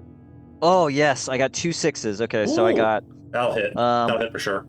yeah 17, 6 on the drama plus the Okay, so Okay. that hits. So how yeah, many step points do I get from that? Whatever your drama die is. Oh, 6. Okay. Yeah. So you can All right. do. I mean, you can do like vicious blow, do more damage. So you can do a second attack on it too. Yeah, I'm gonna do the lightning attack. Okay, so lightning attack and vicious blow. So why don't we do the vicious blow first? Okay. So roll you'll do- damage. Yeah, so you'll do an extra d6 on top of whatever you normally do. So I think it's 3d6 Okay. plus your +2. Okay. All right. So that's 9 plus 11 total. 11 total. Okay, so your shot does ring true. The shot seems to hit it around like the kind of the joints again, kind of cramping its style a little bit, but it's still moving no problem. To do your second attack with lightning attack. Okay. And remember, this cannot generate stun points. Okay. So that is 15. 15. That hits. Give me the damage. Right. +2 d6 plus Dude. 2. 7. 7. All right. This shot just clips right off its armor. Hits in the wrong spot. All right. That was Koa. This thing does not care for Michael's attitude. So this time though, instead of having the ropes, you can see that like from like it's like underneath its chest where it is, another arm appears and it seems to be like a cutting tool and goes to try to stab you. Michael, let's see here. It got a 9 to hit. I believe that misses you. Yeah, you have a 12 defense. defense 12? So the shot goes out and you manage to dodge out of the way, no problem. as the thing tries to stab you. Oh, never mind. And you notice like its ropes keep on like swirling around it, and like it's grinding up like the sleeping bags and like the flesh on the ground and everything. Like it's gonna be like just grinding it up. All right. Yeah. So yes, it is now back around. Michael, you're toe to toe with this thing. Okay, cool. Question for you. For the augment here, the dermal reinforcement, do I add that to what I already It's have already as added the in. armor rating? It's Or already added in. Yeah. Okay. Yeah, we're much higher gonna- toughness than anyone else in the party, I'll say. I'm gonna try to wrestle with one of those ropes and see if I can't like Oh, grapple check. Okay. We're gonna just grapple. like grapple it. Yeah. Okay. Roll. This would be a grappling test, so this would be just your raw fighting. So +2 to hit. +2 All right. against its grapple. Which how good is it grappling? 6, It's not great. 9, 10, 11, 12, 13. It's strength, right? Yeah. Oh no, it's fighting. Fighting. Oh. But I will say that it beat you quite a bit on. It did roll quite well on grappling. Yeah. It got a 17. So. Yeah, you go and try to like wrap it. It's too hard to grab the ropes. Like they're all over the place. Like they're swirling really fast. Like it's like trying to grab like a weed whacker. Okay. A really thick weed whacker. But yeah, that's Michael's turn. Unless you want to move away from it or try to do something else or minor action. I just want to take a slight move like behind it, Okay. or what I might think is behind. Gotcha. Since it's reaching toward Olivia, right? So I want to kind of go behind it. It's reaching towards you now, but yeah. It's reached toward me now. yeah. Okay, I'm gonna just like Mission try success. to go around a bit. Yeah. All right. Olivia, I'm sorry, it's Phoenix. Sorry, Phoenix. You're back in the back of the room here. You can see Michael kind of trying to like wrestle this thing. What do you want to do? Well, I'm What's that? gonna look at Michael fighting it, and I'm gonna be like, I ain't gonna do that shit, and I'm gonna shoot again. All right, give me a shot. You want to do an aim action on this one? Yes. That'll help you prevent you from hitting Michael. So give me the roll here. Extra +2 to hit. I got 12 and double 3s. 12 and double 3s. You will strike Nice. it. What was your drama die? 4. 4. Okay. So yeah, you can get the extra damage on it if you want to. You can also do another really good one is Double team's cool too. Yeah, double team. You can have one of your buddies take an attack against it. Try to have Michael's follow up. So you can do both of those with the 4 stuff. Yeah, I would like to do that. All right, Yeah, I'll do your extra damage real quick. So roll the 3d6 and add that to it. Let's see, 10, 15. 15. Oh, that's pretty good. So yeah, your shot actually hits it pretty dead on here. Who do you want to give the extra attack to? You want to give it to Michael? You want to give I'll it give to it to Michael since he was closest. Michael? So Michael, sorry, you were sitting there wrestling with it, and the thing gets slightly distracted. It sneaks by, and the shot rung out. You can try to grapple it again. You can try to like stalk it. What do you want? I mean, I don't know what you want to do. You're try to tip it over. Yeah, I'm gonna just try to like hit it in some way to see if it like.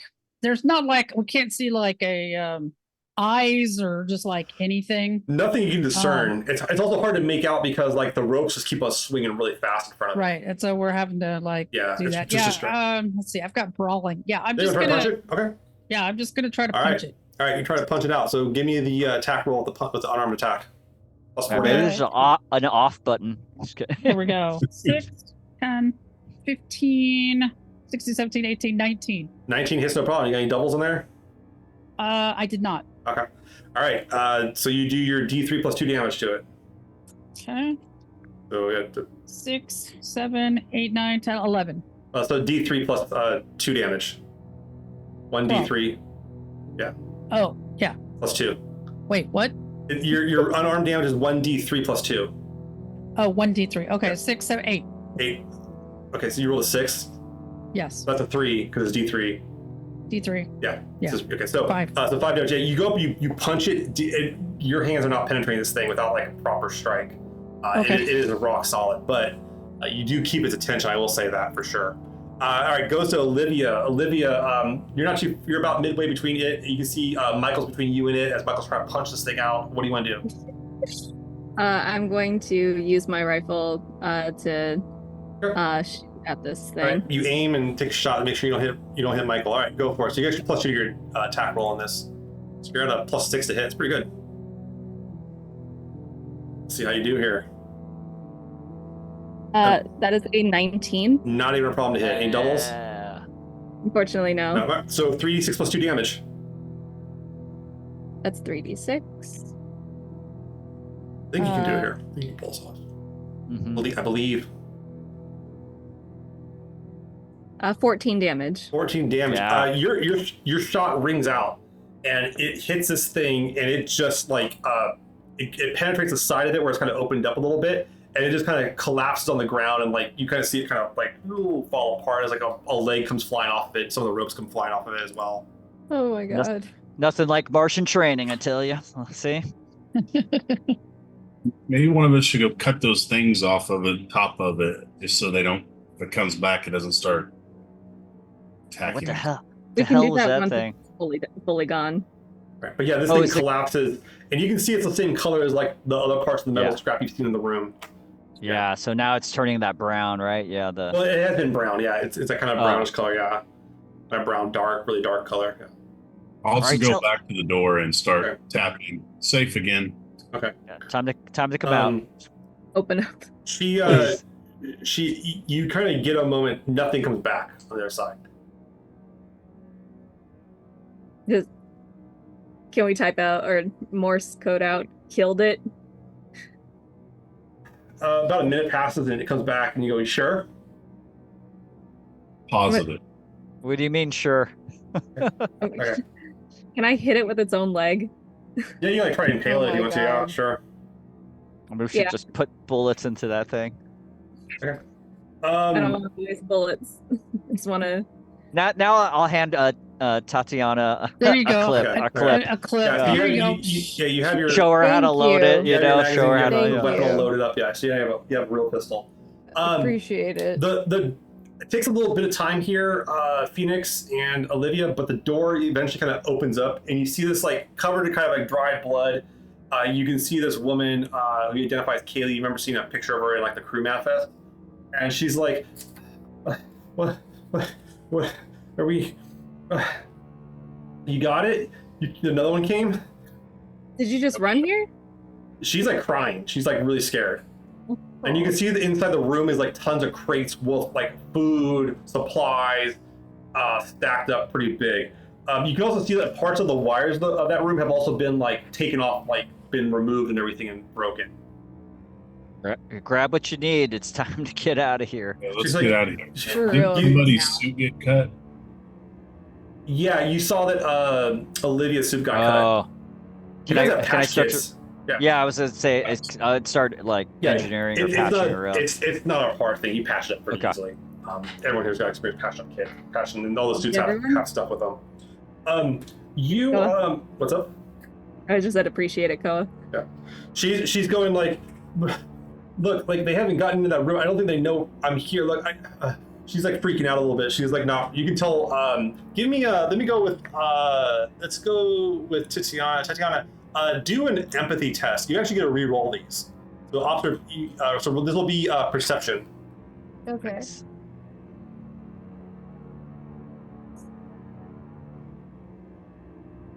See what you get here. You get a Or- plus 14 14. again. Hey, the number works. You can tell that she's like in shock. You can tell she's been like hunkered down here for a little while, for a few days at least. She's been fed, probably hasn't slept, but you can tell she's in Okay. like not in great shape, and she's kind of freaking out. She might need some help to get persuaded to go. Yeah, okay, so I think like while still recording, Gaz just kind of like puts her Gaz? hand terminal, Gaz? or not Gaz, not Gaz, Where's I'm so Gaz? Who's sorry. Gaz? Tatiana Gaz? puts her hand terminal like in her Okay. like, you know, a pocket Okay, or sure, whatever. yeah. So it's still recording, but it's not like obtrusive and in her hand and in people's faces.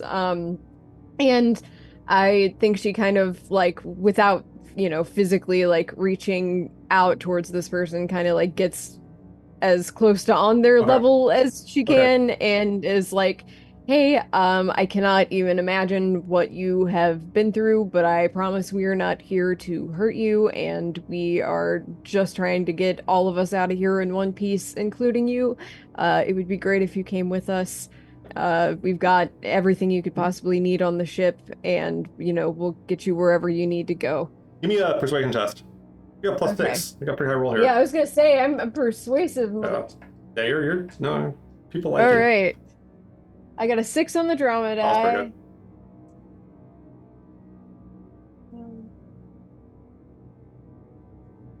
18. 18, very nice. Yeah, so not a problem. So yeah, she kind of goes.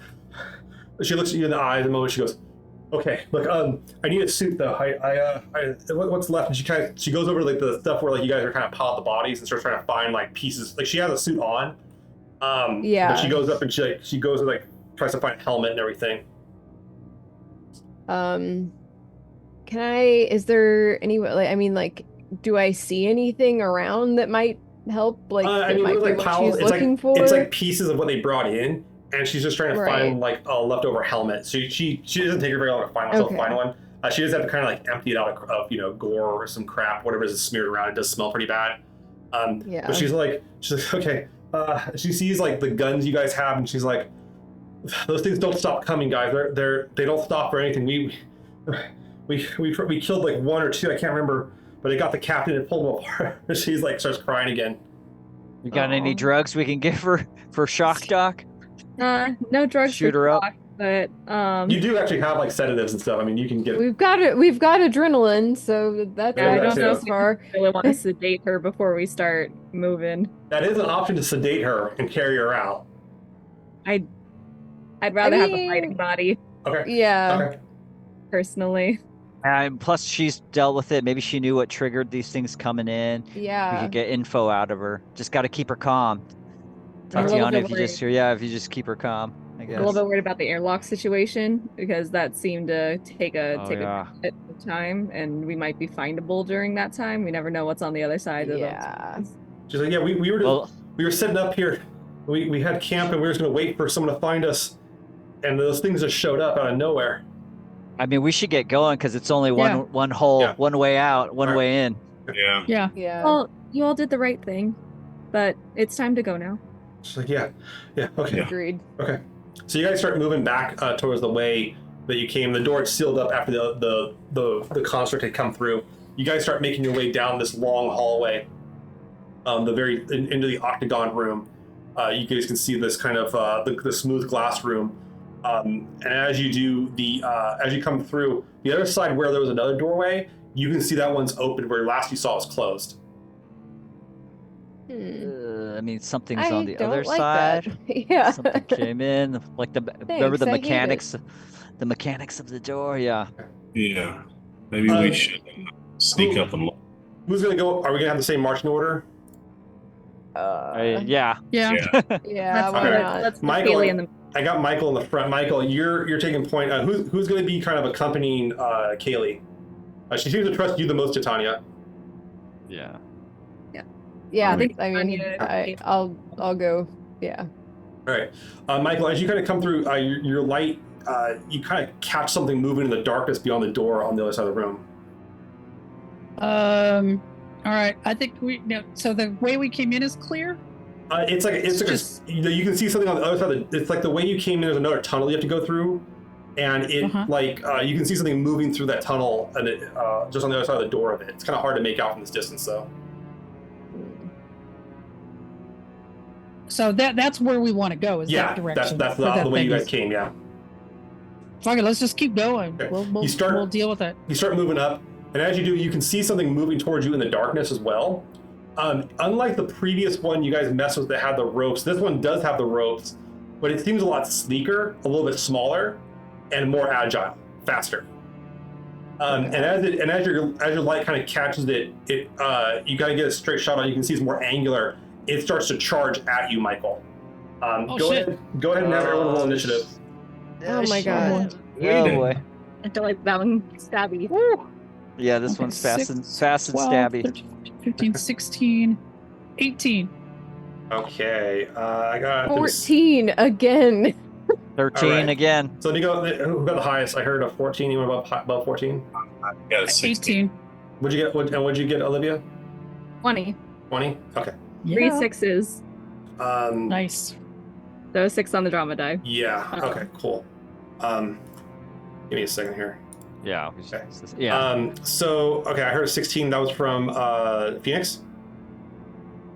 We got the 16. Inside of 16, yeah, 16. Okay, cool. So 16 is Phoenix. I heard of. What'd you get, Olivia? 20. 20. Oh shit. Okay, you're way up there. Dang, nice. Yeah, Olivia's 3 sixes. got some speed. I heard a 14 from Michael. And me. No, 18. Oh, 18. Damn, you guys are killing it here today. What'd you get, Titania? 14? 14, yeah. Okay. And then For the 13. 800th time. Okay. 13 from Koa. Okay, cool. So top of the digit of Olivia, you see like Michael kind of get startled with something kind of, you hear something kind of moving now kind of fast, like it's kind of like chittering sound that's actually moving. Nope. What do you want to do? And I have you at the back of the marching order here, Olivia. Yep, I am unfortunately all the way at the back. So I'm going to, I think, move through people Okay. to get a good enough shot. You move On up, it. and you can take a regular shot. Yeah, so there's a straight shot on it to do it.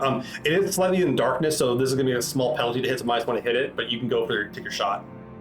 Sounds good. So I'm going to try to hit it with my rifle. There you go. We got a +4, so -1, so +3 to hit. Not bad. Total of 16 with that Six- -1 factor. 16 to strike it. You do strike it. Give me damage on that. That is 3d6 +2. It's pretty good. that's 12 damage. 12 damage.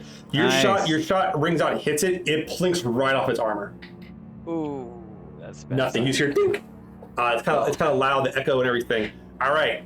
It goes to Michael Tassand.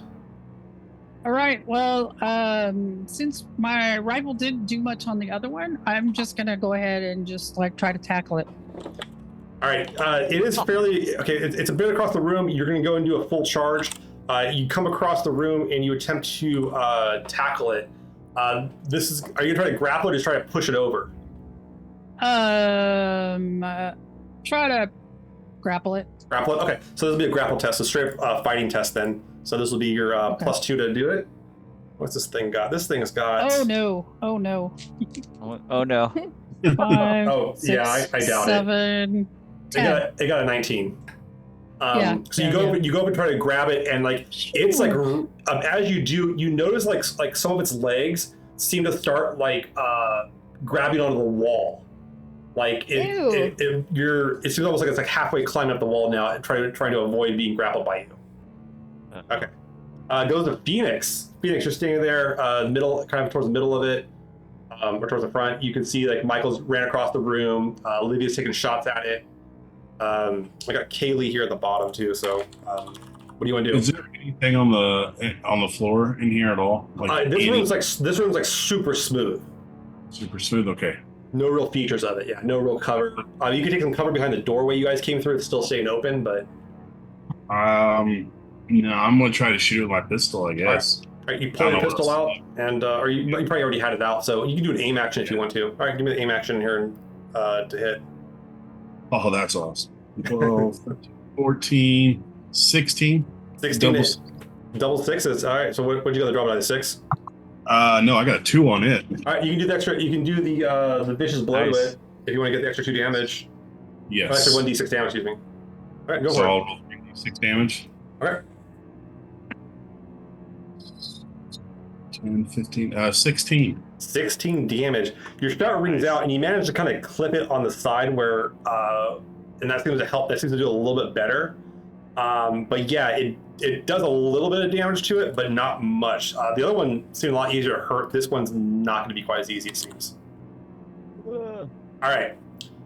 Goes to Titania. Titania, you're standing there. Kaylee's like holding on to you tighter now that she sees this thing. You can tell she's traumatized from watching what these things have done. Yeah. What do you want to do? You want to?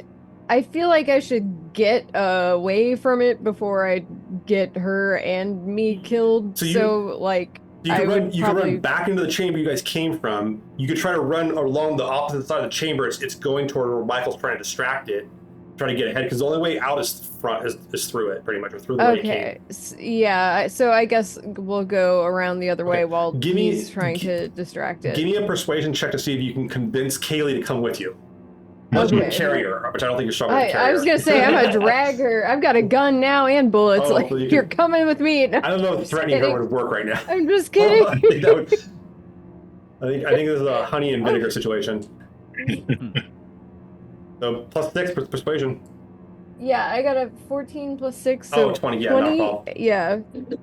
Okay. She's like, okay. She's like, yeah, I trust you. And you kind of move along the edge of the room, dodging with her, trying to make sure you stay out of the way of this thing. As you guys come along the edge of the room, you see up ahead in the cavern. Now you guys can kind of see a little bit better.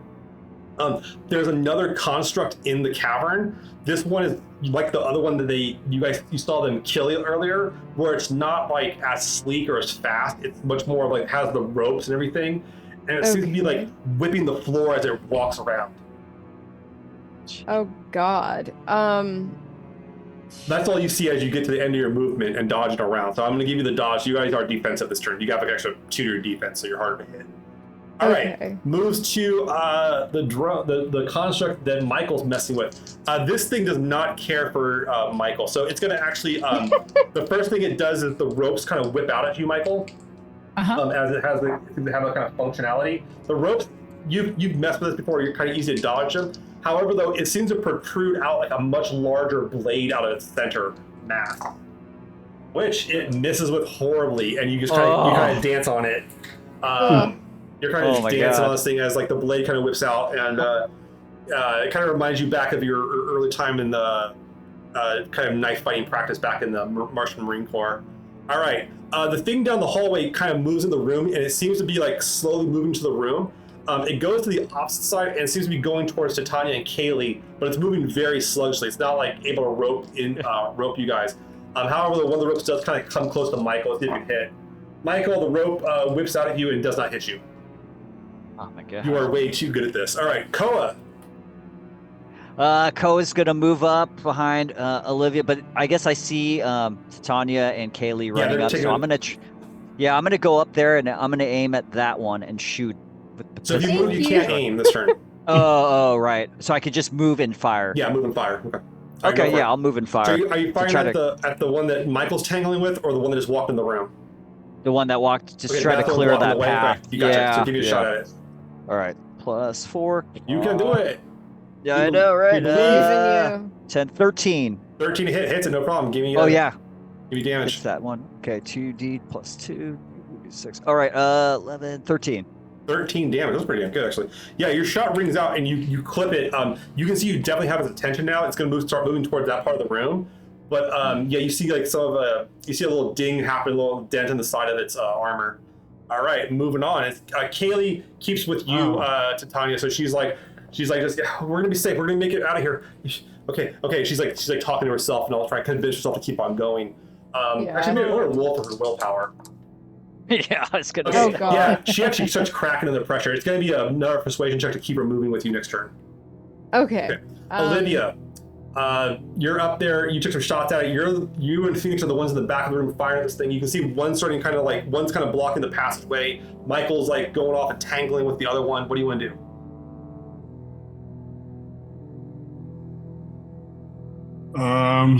This is Olivia. Oh. And my shot didn't do much last time. That wasn't a great shot. You've done better, but can I fire at the like exposed rubbery parts? Yeah, you can try to do a cult shot. Yeah, you have to pull off stun points to do that though, but you can do it. Yeah. Oh, and which one are you firing at? Are you firing at the one that Michael, like the one that's fighting Michael's trying to climb the walls, or the one that's on the ground? I think the one that's on the ground. Okay, all right, go for it. So give me a shot with the. Do you want to aim, or do you want to move in and then attack, or how do you want to do this? Let's see. I think I have something called tactical awareness. Yeah, that lets you move before and after and during your shot. So you can do that. Yeah, you can just take the shot. It's not a big deal. I think I'll just move into a better position within the crowd. Give me a shot. Roll your attack roll with your rifle.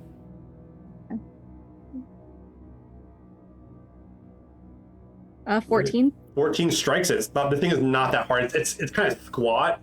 I said, it's like a soda machine. That's not hard to hit at this range. But yeah, you strike it. Give me the damage. So it's going to be 3d6 plus 2.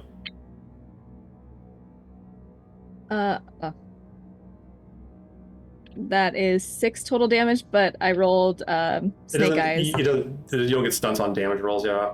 But yeah, so yeah, your shot pings off it. Man, I'm sorry. I feel like you have one of like the heaviest weapons in the game. And you can't roll damage with it. How the dice tell the story, my friends. All right, cool. Next up, we have Michael. Michael, you are going toe to toe with this thing. What do you want to do with it? I mean, you definitely have its attention. I want to just try to grab one of its legs that's on the wall and pull down. All right, you want to try to grapple it again? All right, go for it. Give me the grapple test. So you have a +2 to this? 6, Damn. 10, 12, 13, 14. 14. It rolled on its base dice at 15 plus its fighting ability. You cannot pull this thing off. It seems to be just clinging to the walls. Like, it's almost built to do this, it feels like. I'm like holding on to this thing. Trying to grab it. Okay. All right, Michael, goes to Phoenix. Phoenix, you're at the back of the room. You're the only person still in the back of the room. Well, I'm not going to be there no more. I'm going to start running. Okay. All right, what do you want to do? I would like to move as far as I can.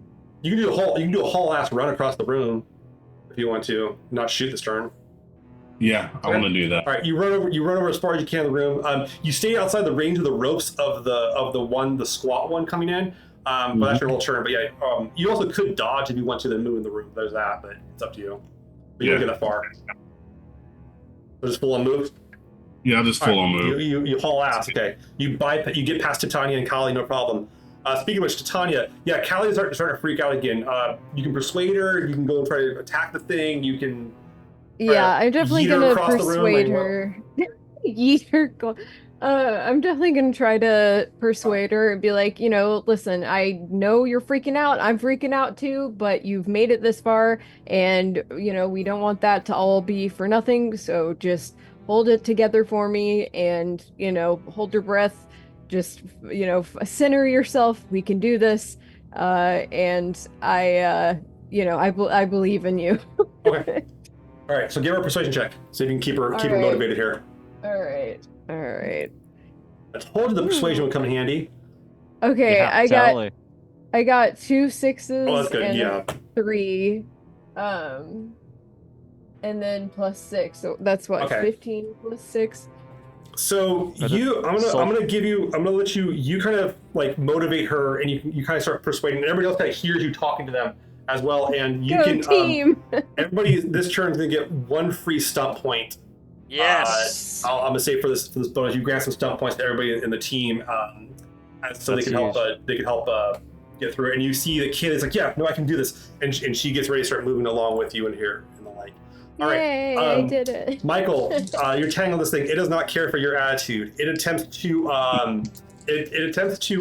entangle you with the ropes now, trying to grapple you back. So make a fighting test here, Michael.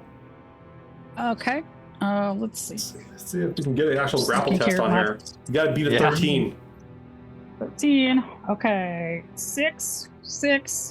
That's pretty good. 1. That's 13. 15. 15. Okay. Damn. Yeah, you managed to avoid his grapple as the ropes. You guys just can't seem to get a handle on it. However, while the ropes like whip around, you see that blade come back out trying to stab you. It does not stab you. You guys just like. You gotta just like fight like this, like just slapping each other like it's really bad. It's an interstellar slap fight. Keep distracting him, Michael. Yeah. We'll just run past. Yeah. I like how we got this like future soldier and we got this alien technology and they can't do shit to each other. Like, Yeah. But all right. The one drone that has it kind of moves up and it sees it can detect that you're really close to it, Phoenix, and it tries to like move. It moves, takes a step forward towards you, and the ropes try to whip you. Well, it's pretty good. It got a whopping, I think it's a 13 to hit you, Phoenix. I think that does hit you. Yeah. No, mine's 14. Oh, 14. Oh, barely misses. Okay, so the ropes just like whip past you as you kind of like, you Yeah. you like do this like double dutch around it and everything. Hopping off foot. Stormtrooper aim. Let's go. Koa, it's your turn. Okay, I'm gonna. Where am I? I'm behind. Yeah, you're right behind Callie and Titania. Callie. Yeah, okay, you're there with Olivia. You guys are all kind of grouped up where. I'm gonna say we're just gonna go through. So I'm just gonna go ahead to where Phoenix is while firing at that. All right, take a shot. All right, so that's, and I got 1 stunt point to burn if I You need got it, right? you get to spend the stun point no matter what. Yeah. All right, awesome. Okay, so that's 9, 11 plus 4. Yeah, 15. 15 hits. That hits. You use the No one. doubles on that. Yeah, go the ahead. stun point you can use to either like move a little further, or you could use it to try to like up your defense for the turn. Yeah, I'm gonna do the duck and weave, I Okay, think. duck and weave's a good move. All right, how much damage do you do to Yeah, this thing? okay. That is 11. Ooh, baby, that's pretty solid. All right, you do it. Yeah, your shots start ringing at it. You start denting it up. You can tell that like this like the soda machine size one. The other one's a little sleeker. It's more the size of like half a soda machine. That's our units of measurement. Yes, I am American. We measure everything but in meters. So the other one you can tell is more combative. Like it's a much more built for like combat. This one's much more just like you're pretty sure it's like the mop. And you're getting beat up by the mop. All right. But you do a little bit of damage to it. The Roomba's kicking us kicking our ass. It is a soda machine sized Roomba, yes. It's like a Zamboni. All right. Yeah. Callie keeps on going to Tanya. She's like, you guys are so. It's just. She keeps on looking at Michael like holy shit. Like Michael's like, what the hell are they doing? Like, why are they trying to fight this thing in melee combat? Like, she's like, is that one suicidal? What the hell's going on? Like, they got a death wish or something. All right. Yes. Olivia, you're there with the group of Callie, Titania. As they're moving, you can see that both Koa and Phoenix are trying to create a line against it, preventing it from moving forward. You do see a small sliver where you think you could slip out of the room if you want to. Well, then that would be leaving your friends behind. Yeah, I'm not gonna slip out of the room until I have my friends with me. Can I push like Titania and Kaylee towards the slip in the room? You can direct them, yeah, and give them if you want to use your crew bonus and then also the stunt points, you can actually grant them evasion so they have a chance to slip through a little bit better. That'll make them harder to hit. Okay, so you kind of direct them and give them some directions. That'll be your major actions. Give them directions. You could set this turn and aim this turn to do a shot next turn, or move a little bit further, or get to the front line with the rest of your guys. What sounds good to you? I'll get to the front line with the rest of my folks. So I got Koa, Phoenix, and Olivia creating a line, trying to make sure that both Titania and Kaylee can get out of the room. Okay, Michael. I'm gonna tell Koa like, this structure's like immune system almost. It's cleaning up things it doesn't recognize. Yeah. We gotta. Yeah, it's. I think it's awake, and it's. We're the virus. Yeah. Right. We need to get out. Not a bad approach. All right, Michael. You and your immortal battle are here. What do you want to do? You can see the line like they're trying to get out of the room. You're sitting there going toe to toe with this thing. Maybe for once you found a worthy opponent. Badass. Finally. Okay, so is there anybody else that's still in like combat at this, or is like everybody kind of moved on? Right now, Koa, Phoenix, and Olivia are all kind of like in melee with the other one with their guns ready to start shooting it up and tear it up as close range as they can go. But the other one, this one that you're messing with, is definitely has eyes for you. All right. I'm actually gonna try.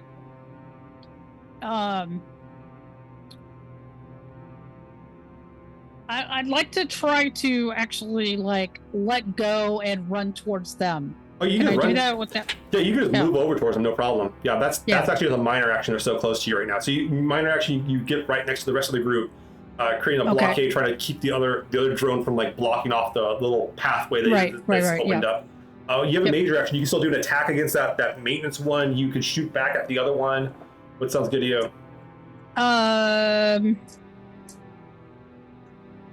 Is the other one attacking everybody at all? Yeah, it's taking some whip ropes at the at Phoenix and everything. It's not been doing great, but okay. Yeah, I'm gonna as I move that way, I want to just bring out my pistol and start shooting it. Okay, you want to use the pistol, not the rifle? Well, I can use rifles. Yeah, you got the rifle there. All right, take your shot at it with the rifle. So roll a rifle shot at the what we call the maintenance construct. All right, 6. The janitor. 10, 13, this is a janitor. 15, 16, 17. I got 18. That'll hit. Any doubles? No doubles. Doubles. Let a robot clean. And you can use a stunt point if you want to basically make yourself harder to hit this turn. I'm gonna hit the duck and weave. Okay, so roll the 3d6 damage with the bonus on that for your damage on the rifle and see if you can get to it. All right. 3, So 6 plus that's 1. 5, 8, 10, Plus 1, 11. 11. All right, Okay. that one you hit. You hit it and you dented it pretty strong. You can see parts of the inside of it are opened up now. It looks like it's not doing too well, but it's still the ropes are still swinging. All right, Phoenix, your turn. Nah, I'm gonna shoot at it again. All right, give me the shot. It's not bad. What'd you get? 15. 15 hits, no problem. 2d6 plus whatever your bonus is. 11. 11 damage. Okay, your shot rings out and it catches it right into that interior part that got opened up by the rifle. And as you do, you see the swinging rope start to slow down as it just kind of tumbles over on the ground, and like you can see the ropes kind of twitching a little bit here. There's like what's really weird is the end of the rope have like various different types of bits, like little metal bits for like burrs or like scrapers and stuff like that. It's really weird shape stuff. But yeah, you do wipe it out. It keels over as it kind of death throws out. Good news, Titania. You and Kaylee now have a much clearer path out of this place. Hell yeah. You sort of haul ass, or yeah, we're hauling ass. We're running. You start running as fast as you can down the hallway, this blackened 50-meter hallway. You can see some of the glow-in-the-dark paint that they painted on the walls earlier, where the spray paint was, the reflective paint. Okay. But you guys keep on moving. Kaylee, you can hear Kaylee like over the comms going, "We're gonna get out of here. We're gonna get out of here." All right, goes to the security drone. The security drone does not care for any of this. I think they're gonna, let's see who they're gonna go after.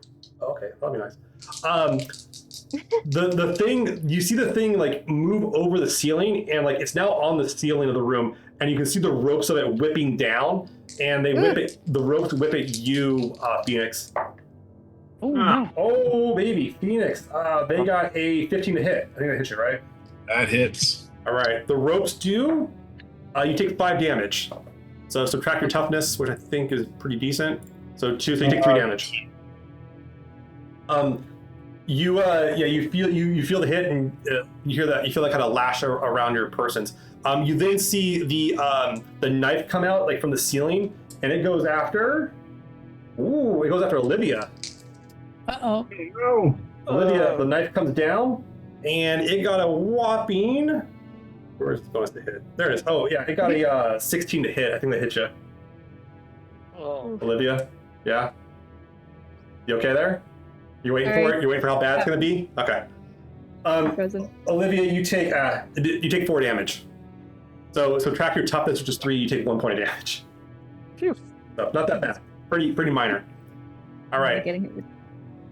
Goes to Koa. This thing's on the ceiling, like lashing down at you guys.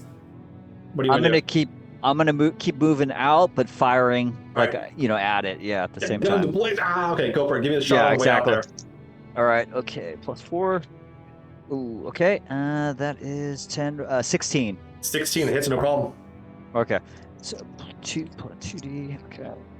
You kind of it. 7, 9 total. 9. Ugh. Your shot pings right off its armor. This thing seems a lot more hardened. Like as you can see like its armor is like a little more of the bluish color. Yeah, it's going to be made out of something just different. All right, but you get into the hallway away from it, so you're not within reach of it anymore. That would be Kaylee. Keeps on chugging Tatiana. You guys can see some of the lights up ahead, where there's been like you guys came through earlier. You can see like the glowing paint. This is Rattel with the arrows on it, pointing the opposite direction of where you're going. Olivia, you're in the room with this thing on the ceiling as it's trying to strike at you guys a few times. Yeah, I'm going to just kind of like move forward to get out of this place, but keep like Kaylee and Titania in front of me. Okay, you haul up with them. Yeah, you catch up to them, no problem.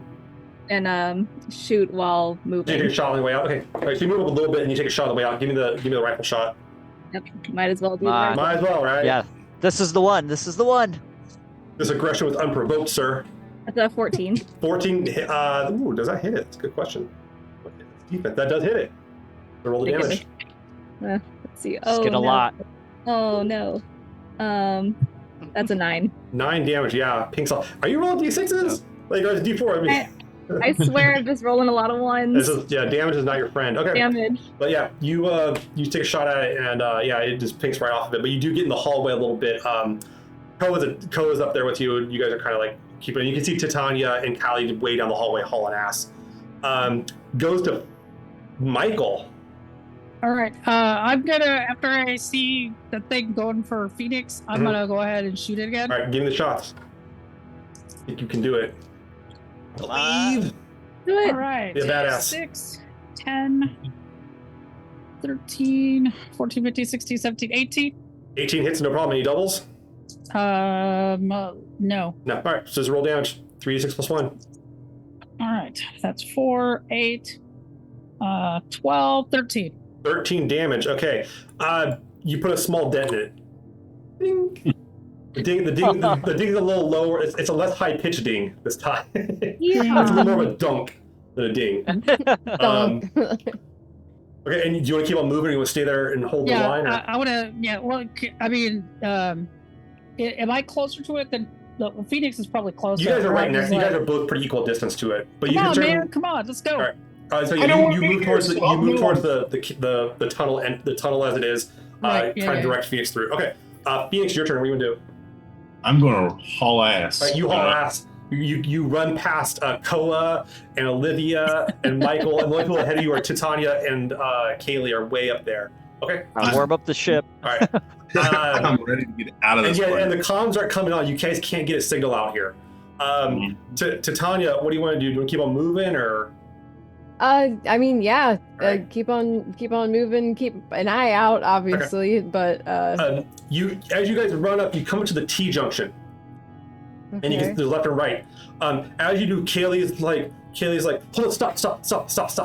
Let's make sure none are coming from around there. And she kind of like, she doesn't want to like run up past the T. She doesn't want to run past it. She wants to like take a look first, like kind of sneak up past it. Okay. You gonna let her do that? Yeah, but I'm gonna probably. Oh, I don't fucking know. I God damn it. I'm gonna say yeah, but make it quick and be All right, careful and she- quiet. All right, so she's gonna take her turn when she gets her turn to like look around the corner. You can also try to look around the other corner too, but we'll come back to that. This thing, Oh god. as it's there, it kind of starts crawling along the way there, and it goes over to Michael, who's blocking its way, and it tries to like attack Michael. So it tries to hit you with the rope. The rope, I don't think. What is Michael's defense? Is it that's 12? Yeah, misses you barely, Michael. And then the knife comes out, a blade comes out. Oh, Michael. Oh, sweet baby. Oh, That's a 23 to hit. Oof. All right, here's where when it pulls off some stuff, it's gonna pull off some stuff. So it's gonna use 3 of its points to lightning attack, and then it's gonna use 2 of its stuff points to do more damage. So here comes the damage, Michael. Okay.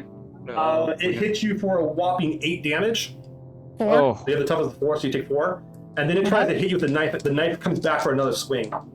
Okay. Oh my god. The second knife swing got a 16 to hit, so I think that strikes you. Yep. And it deals to you a whopping 8 damage. 4. Oh, So no, 8 okay. total. Yeah. Wait, how much fortune you got left? Oh, I got 18 fortune left. Nice. You don't have 18 fortune. You have a cap of 20 fortune. I have 20. So I only used 2. 2. So then plus another. So, after this, so then I take away, so I'm down to You're down like 12 or 10 or something like that. Yeah. 10. The 10. Okay. I don't know. So you got 18 left. Goddamn. I was like, Yeah, no, not Yeah, after this, okay, before okay. this. Okay, gotcha. So yeah, you're down to 10. So the thing's starting to I'm down to 10. starting to like really push your luck here, and you can feel like it. You feel like it slash across your suit and everything. You're pretty sure your suit's breached. All right. Goes back around. Koa. I You mean, can if I see Michael, you can see Michael tangling with this thing. You take it. yeah, I mean, yeah, I'm gonna take an aim. You have to aim to shoot at it without risking hitting Michael. Yeah. Yeah, I'm gonna aim, and All right. yeah, I'm basically gonna stop because I don't want to leave All right, Michael. give me the shot here.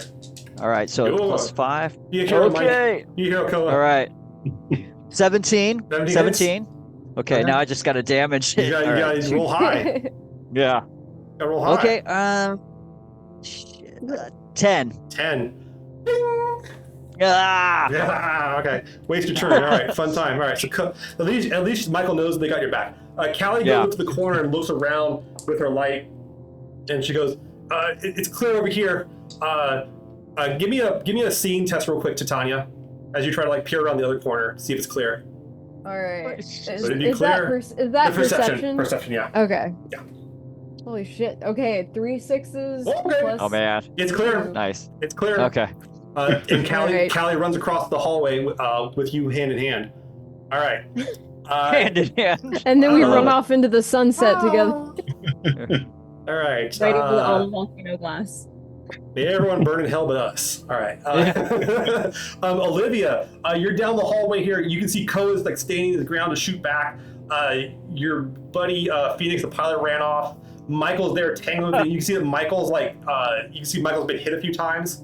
What do you want to do? I'm going to just get Koa moving and out of here. All right, you provoke Koa. Okay, get the hell out of here. All right. Run. You just go haul ass. And then I think I'm gonna stay behind and try to help Michael in my next turn, just to try to shoot it. So you can take a shot at it if you want to. If you want to spend your whole turn aiming and shooting, you can do a clean shot on it. Otherwise, if you don't aim, you might hit Michael. Yes, I'll aim and I'll All use right, my whole so turn. give me a roll here. Okay. You don't have to attack it, but you also might want to be careful with your shots. All right. Right, yeah. What'd you get to hit? 15 to hit. Huge number, no problem. Easy to hit. It's Full just the on it. damage. Yeah, the It's damage is the problem. Yeah, I think you can do it here. You're overdue here, Marcy. Yeah, I think. 3d6 plus 2. That's 14 damage. That's pretty good. All right. Yeah. Yeah, you get a nice dunk on it. Yeah, you hear it like plink. That one actually got its attention pretty good. All right. Goes back around to Michael. You were tangling with this thing as it's on the ceiling, hooked into the ceiling. I'm like, fuck, I'm out of here. Are you gonna haul ass? Yeah, I'm gonna haul All right. ass. All right. Yeah, Michael just starts cutting back, runs right past Koa and Olivia. All right. Good. Phoenix, you're hauling. You're gonna keep on hauling. You can see that both Titania and Kaylee have kind of looked both ways before crossing the road here, as it would be. Do you want to haul? They seem to call it clear. I'll look behind me. Do I see everybody else starting to come this way? Yeah, you see them all start moving, including Michael hauling butt. Yep, I'm gone. All right, I'm running. You're gone. Okay. Yeah, let's go. All right, you keep on moving. All right, Titania, you and Kaylee keep on moving. You're coming up to the area where you're seeing that the that airlock is, and you know it takes a little bit of time to cycle. Okay. So what do you guys want to do? Go into it, or do you want to wait for everyone to come into it all at once, or how do you want to? I mean, shit. Will it screw anybody over if I get it cycling like now? Because I'm. Oh, John. God damn it. Okay. I guess I'm gonna call down the hallway, like asking if I should open it, or at least be like, get the hell over here now before I start cycling this. So yeah, should I get in the airlock or wait? What do you guys? Do you need? I think the only person that could probably like respond to you is Phoenix. Phoenix, what do you think? Wait for me. All right. Yeah. You got one vote for wait. Kaylee's going for it. Kaylee's going for the airlock. Okay. No. Goes to this thing's turn.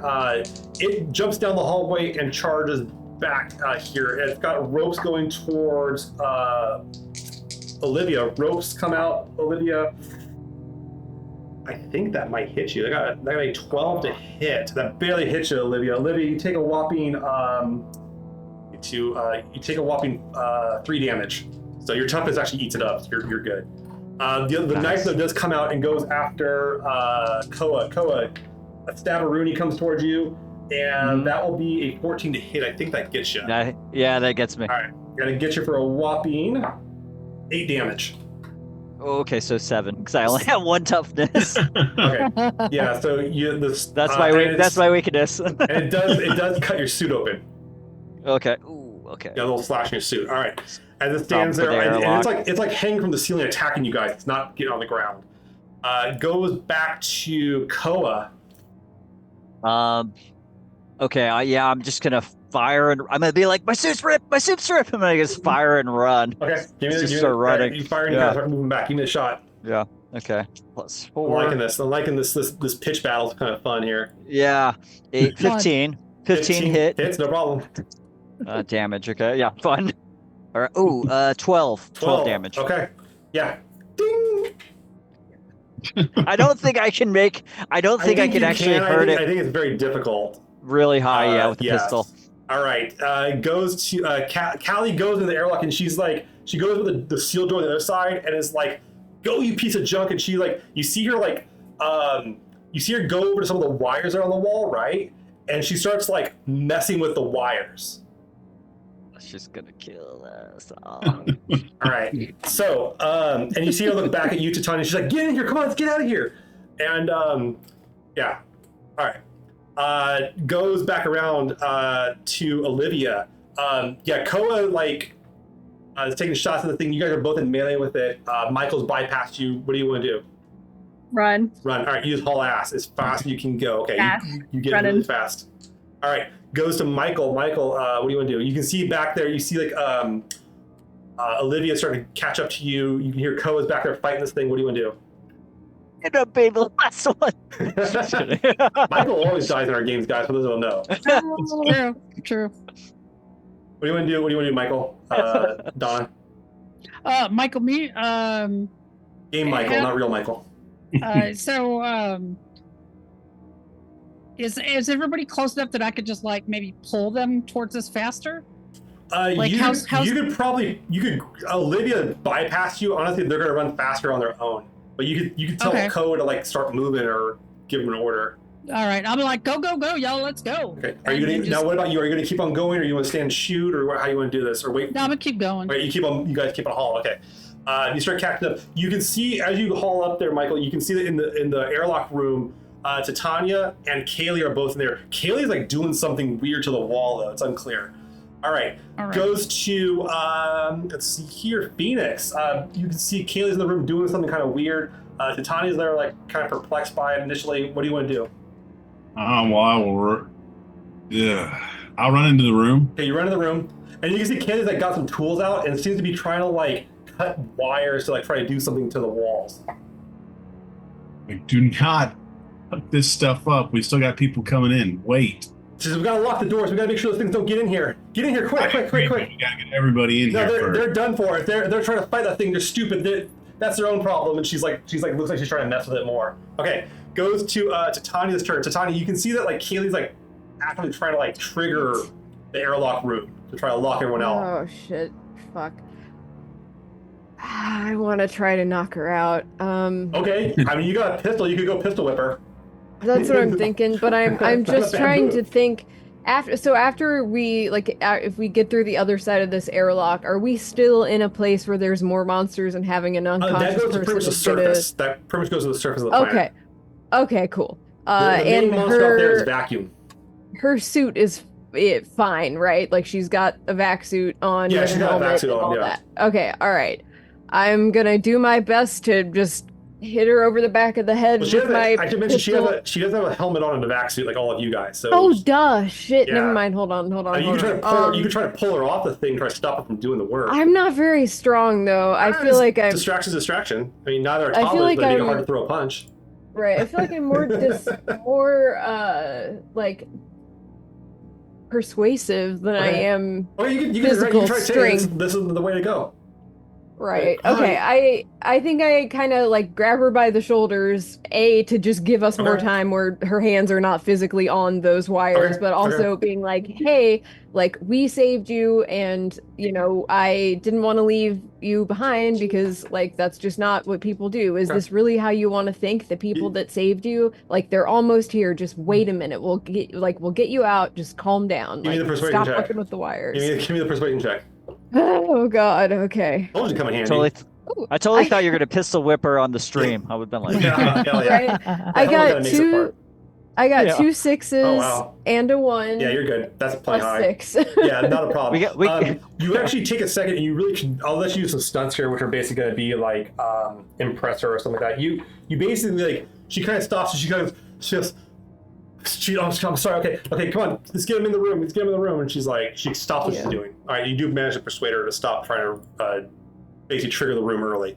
Okay. Good job. Stop hot wiring the damn airlock. Koa, you're locked in the other thing. It tries to hit you with the ropes again. The ropes don't do nothing. They're getting pretty easy to avoid. The knife though comes out. The knife was pretty good. 16 to hit. Yeah, who's it going for? You. Me? Oh yeah, it hits me. You're gonna take a whopping 5 damage. Okay. How much portion you got left? 9. 9. No, you're not too bad. You're okay. You can do some dice roll manipulation. I'm standing. I'm All right. standing. Yeah. And it like it starts trying to like make sure you're not leaving as soon as it's trying to get stabby with you. Goes to Koa's turn. What do you want to do? Oh, I'm just bolts. I'm just gonna run as you fast guys as I all can. start running as fast as you can. All right. Goes to Olivia. Just keep on running, or I'm gonna look back at Koa to make sure Koa is Koa's catching up to you. Yeah. Okay. Is everyone catching up? Yeah. Everyone seems like they're trying to go for it. Quite a few of them are ahead of you. You're the dead center of the pack. Fantastic. All right. Yeah, I'm just going up. Michael, trying to leave. What about you? You want to keep on running? Hell yeah. All right, you keep on running. Koa's in the back now. Goes to Phoenix. You're in the room now. Kaylee seems to have like kind of realized that it's rooting everyone to get in the room as soon as possible. What do you want to do, Phoenix? You can't see and you can't see the thing. It's way down there. I'm just going to. I'm going to ready my gun towards. Okay. You can ready action. Okay. So if you see the thing, you can pop at it. Okay. To Tanya, Kaylee seems on board now. She's waiting for it. She's encouraging her friends. Anything you want to do? Really? Yeah.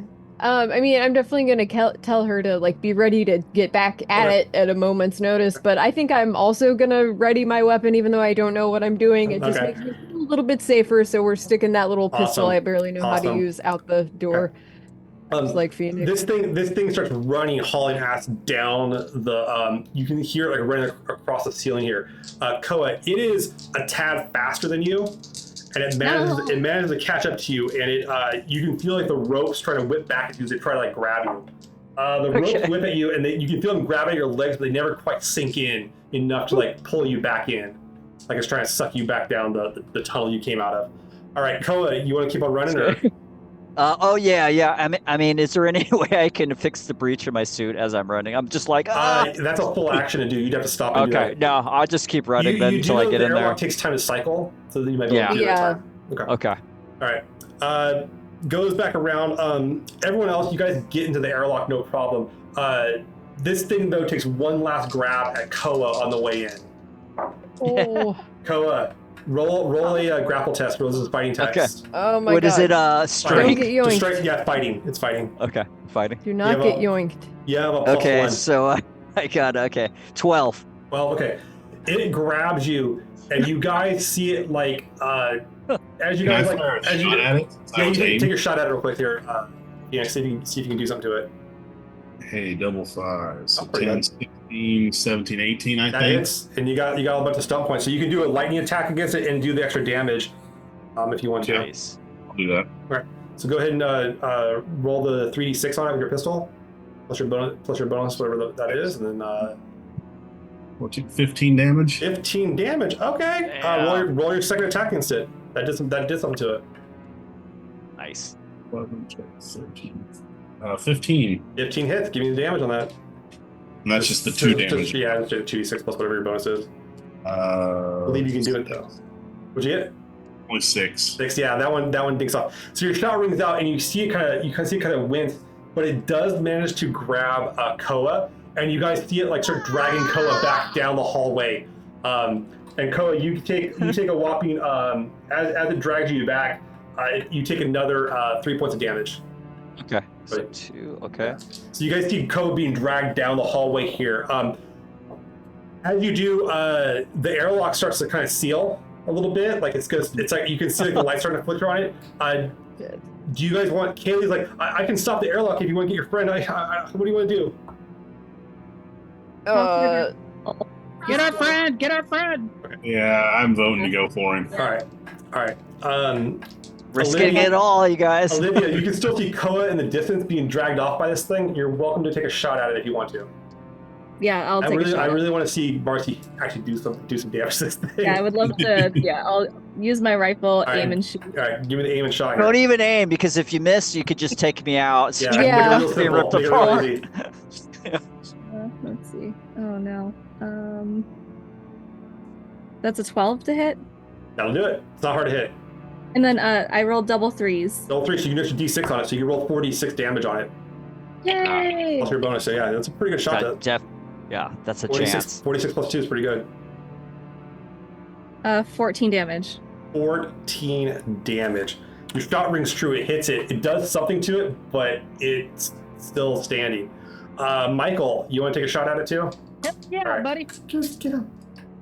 You hear Koei, Stop. like you're deafened by the you can feel like the shots and you're wriggling trying to free yourself. 6, Get it off me! Get it off 4, me! 10, 11, 12, 13, 14, 15, 16. It's no problem. Give me damage.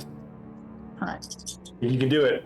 I believe Alright. in the big 3, man. 6, 8, 10. 10. Dink. Oh. Not enough. Not enough. Fudge! I'm going to Alright. the sleeping bags. I'm All going right, to the sleeping Phoenix. bags. Phoenix. What do you want to do here? I'll try another shot Give at me a it. shot at it. Let's make it happen here, buddy. Kill that's- me! Just kidding. 19 to hit. No problem. And I had double 6s and a 5 on the drama die. Yeah. You can do the vicious blow along with the lightning attack. Absolutely. 6. 14 damage for the first one. Ooh. Okay. All right. And Nice. second shot. Second attack. 14 on the second attack. Hits. Give me Oh, damage. nice. Let's see if you can finish the job here. Finish the fight. Double 5, so 10. 10. All right. Woo! Does nothing to it. However, though, Koa, you suddenly feel like the grasp on you slip, and it seems to you hear it like going chittering, like all of a sudden you're no longer being dragged, and you can feel like the thing's just running down the hallway the opposite direction. Oh, nice. Yeah, I'm just Get gonna off! You come run. in, Yeah. the irons start to close, and then you jump through it, and you guys get through the airlock here. It cycles, and you take some seconds to patch up your suits, check everyone out. Yeah. You guys manage to catch your breath for a moment here. The Haley's like come over the comms like I didn't think we'd make it out of there. Neither did me. Yeah, we almost didn't. Yeah. But thanks to you, we did. So thank you for not closing the door on everyone, girl. You were gonna close the door? Never on you, Koa. All right. Oh. The door opens up and you can see the surface of the jagged rocks, very different than the smooth interior. You start walking across the surface. What's your goal here? Do you guys want to go back to the ship? Do you want to go back to To the ship is my vote. all right. Yeah. Oh, yeah. Same. Let's talk about Make what the effort happened. back to the ship. It takes a while but your signal comes back to the captain, and he goes, crew, you there? Michael, you there? Hassan, chime in. Woo, check in. We're alive. Any survivors? Yes. Us. Ooh, no. +1. We got a +1. All right. The as you guys come across you guys start moving across the lunar surface. I do need someone here to roll a d6 for a churn effect 20. Yes. Who wants to roll it? We got Marcy again. Not it. Yeah. Marcy, Not all right. Marcy, roll Marcy. Marcy, roll 1d6. You Okay, can do it. that's a 3. The 3. As you guys come across it, you feel like initially a very slight rumbling and then a much stronger rumbling. As you look back, you can see the Rattel, and various pieces of glass start shattering off of it of the ground, and you can see the Rattel starting to sink into the ground as it does. As it is, also you can see that the ground starts to shatter with the volcanic glass surface here coming towards you. All of you are unclear if that's gonna buckle underneath you or not, and whether or not you can outrun it to get back to the Miriam Makaba. Oh man. And that's where we're going to end it. Oh. We're going to end on that cliffhanger of whether or not you could run fast enough across the surface of this volcanic glass Nice. to not sink in or not. Well, not we get just shattered did up. some distance running, so I think Yeah. we're, you know, Some people Seriously. were Up to the more task. tapped than others on this situation. All right, whether or not yes. you get your survivor. Okay, awesome. Oh man. That was Well, awesome. That Yeah. was our little quick start adventure, Lost But Not Alone by Green Ronin. Thank was you guys cool. for letting us check this out and having some fun with it. Let Super me go fun. around the table real quick and ask what was your favorite part? What did you enjoy? How'd it go? Let's who wants to start? It's the horror. And there's always amazing. Yeah, I like the beacon and the ship exploration part actually was creeping me out more than the actual tunnel, Oh, but yeah. it all was really cool. Yeah. Good build up, yeah, 100%. Okay. Yeah, oh, I'm sorry. No, Go no, ahead. for No, it. go ahead. Go ahead. I definitely liked like the creepiness, the sci-fi horror element, but I also just really enjoyed getting to play kind of a different kind of belter that Yeah. isn't just tough in the stereotypical way that you might think, but is still pretty desperate to prove herself and make herself useful. Please give me bullets. That was fun. Yeah, I think the pre-made characters have a lot of places you can kind of make your own. They have really good descriptions in here too, but at the same time, there's Yeah. plenty of room to Yeah, to make yeah. them. I kind of played her a little different from her, the way she was written, but it's fun. Very It's cool. a good jumping Very- off point. Marcy or Donna? I can jump in. Yeah. I thought the creature was really interesting, and it made me curious about like all of the whole system. Like, are we in like a larger body? Why is there an airlock if it's just going to attack us?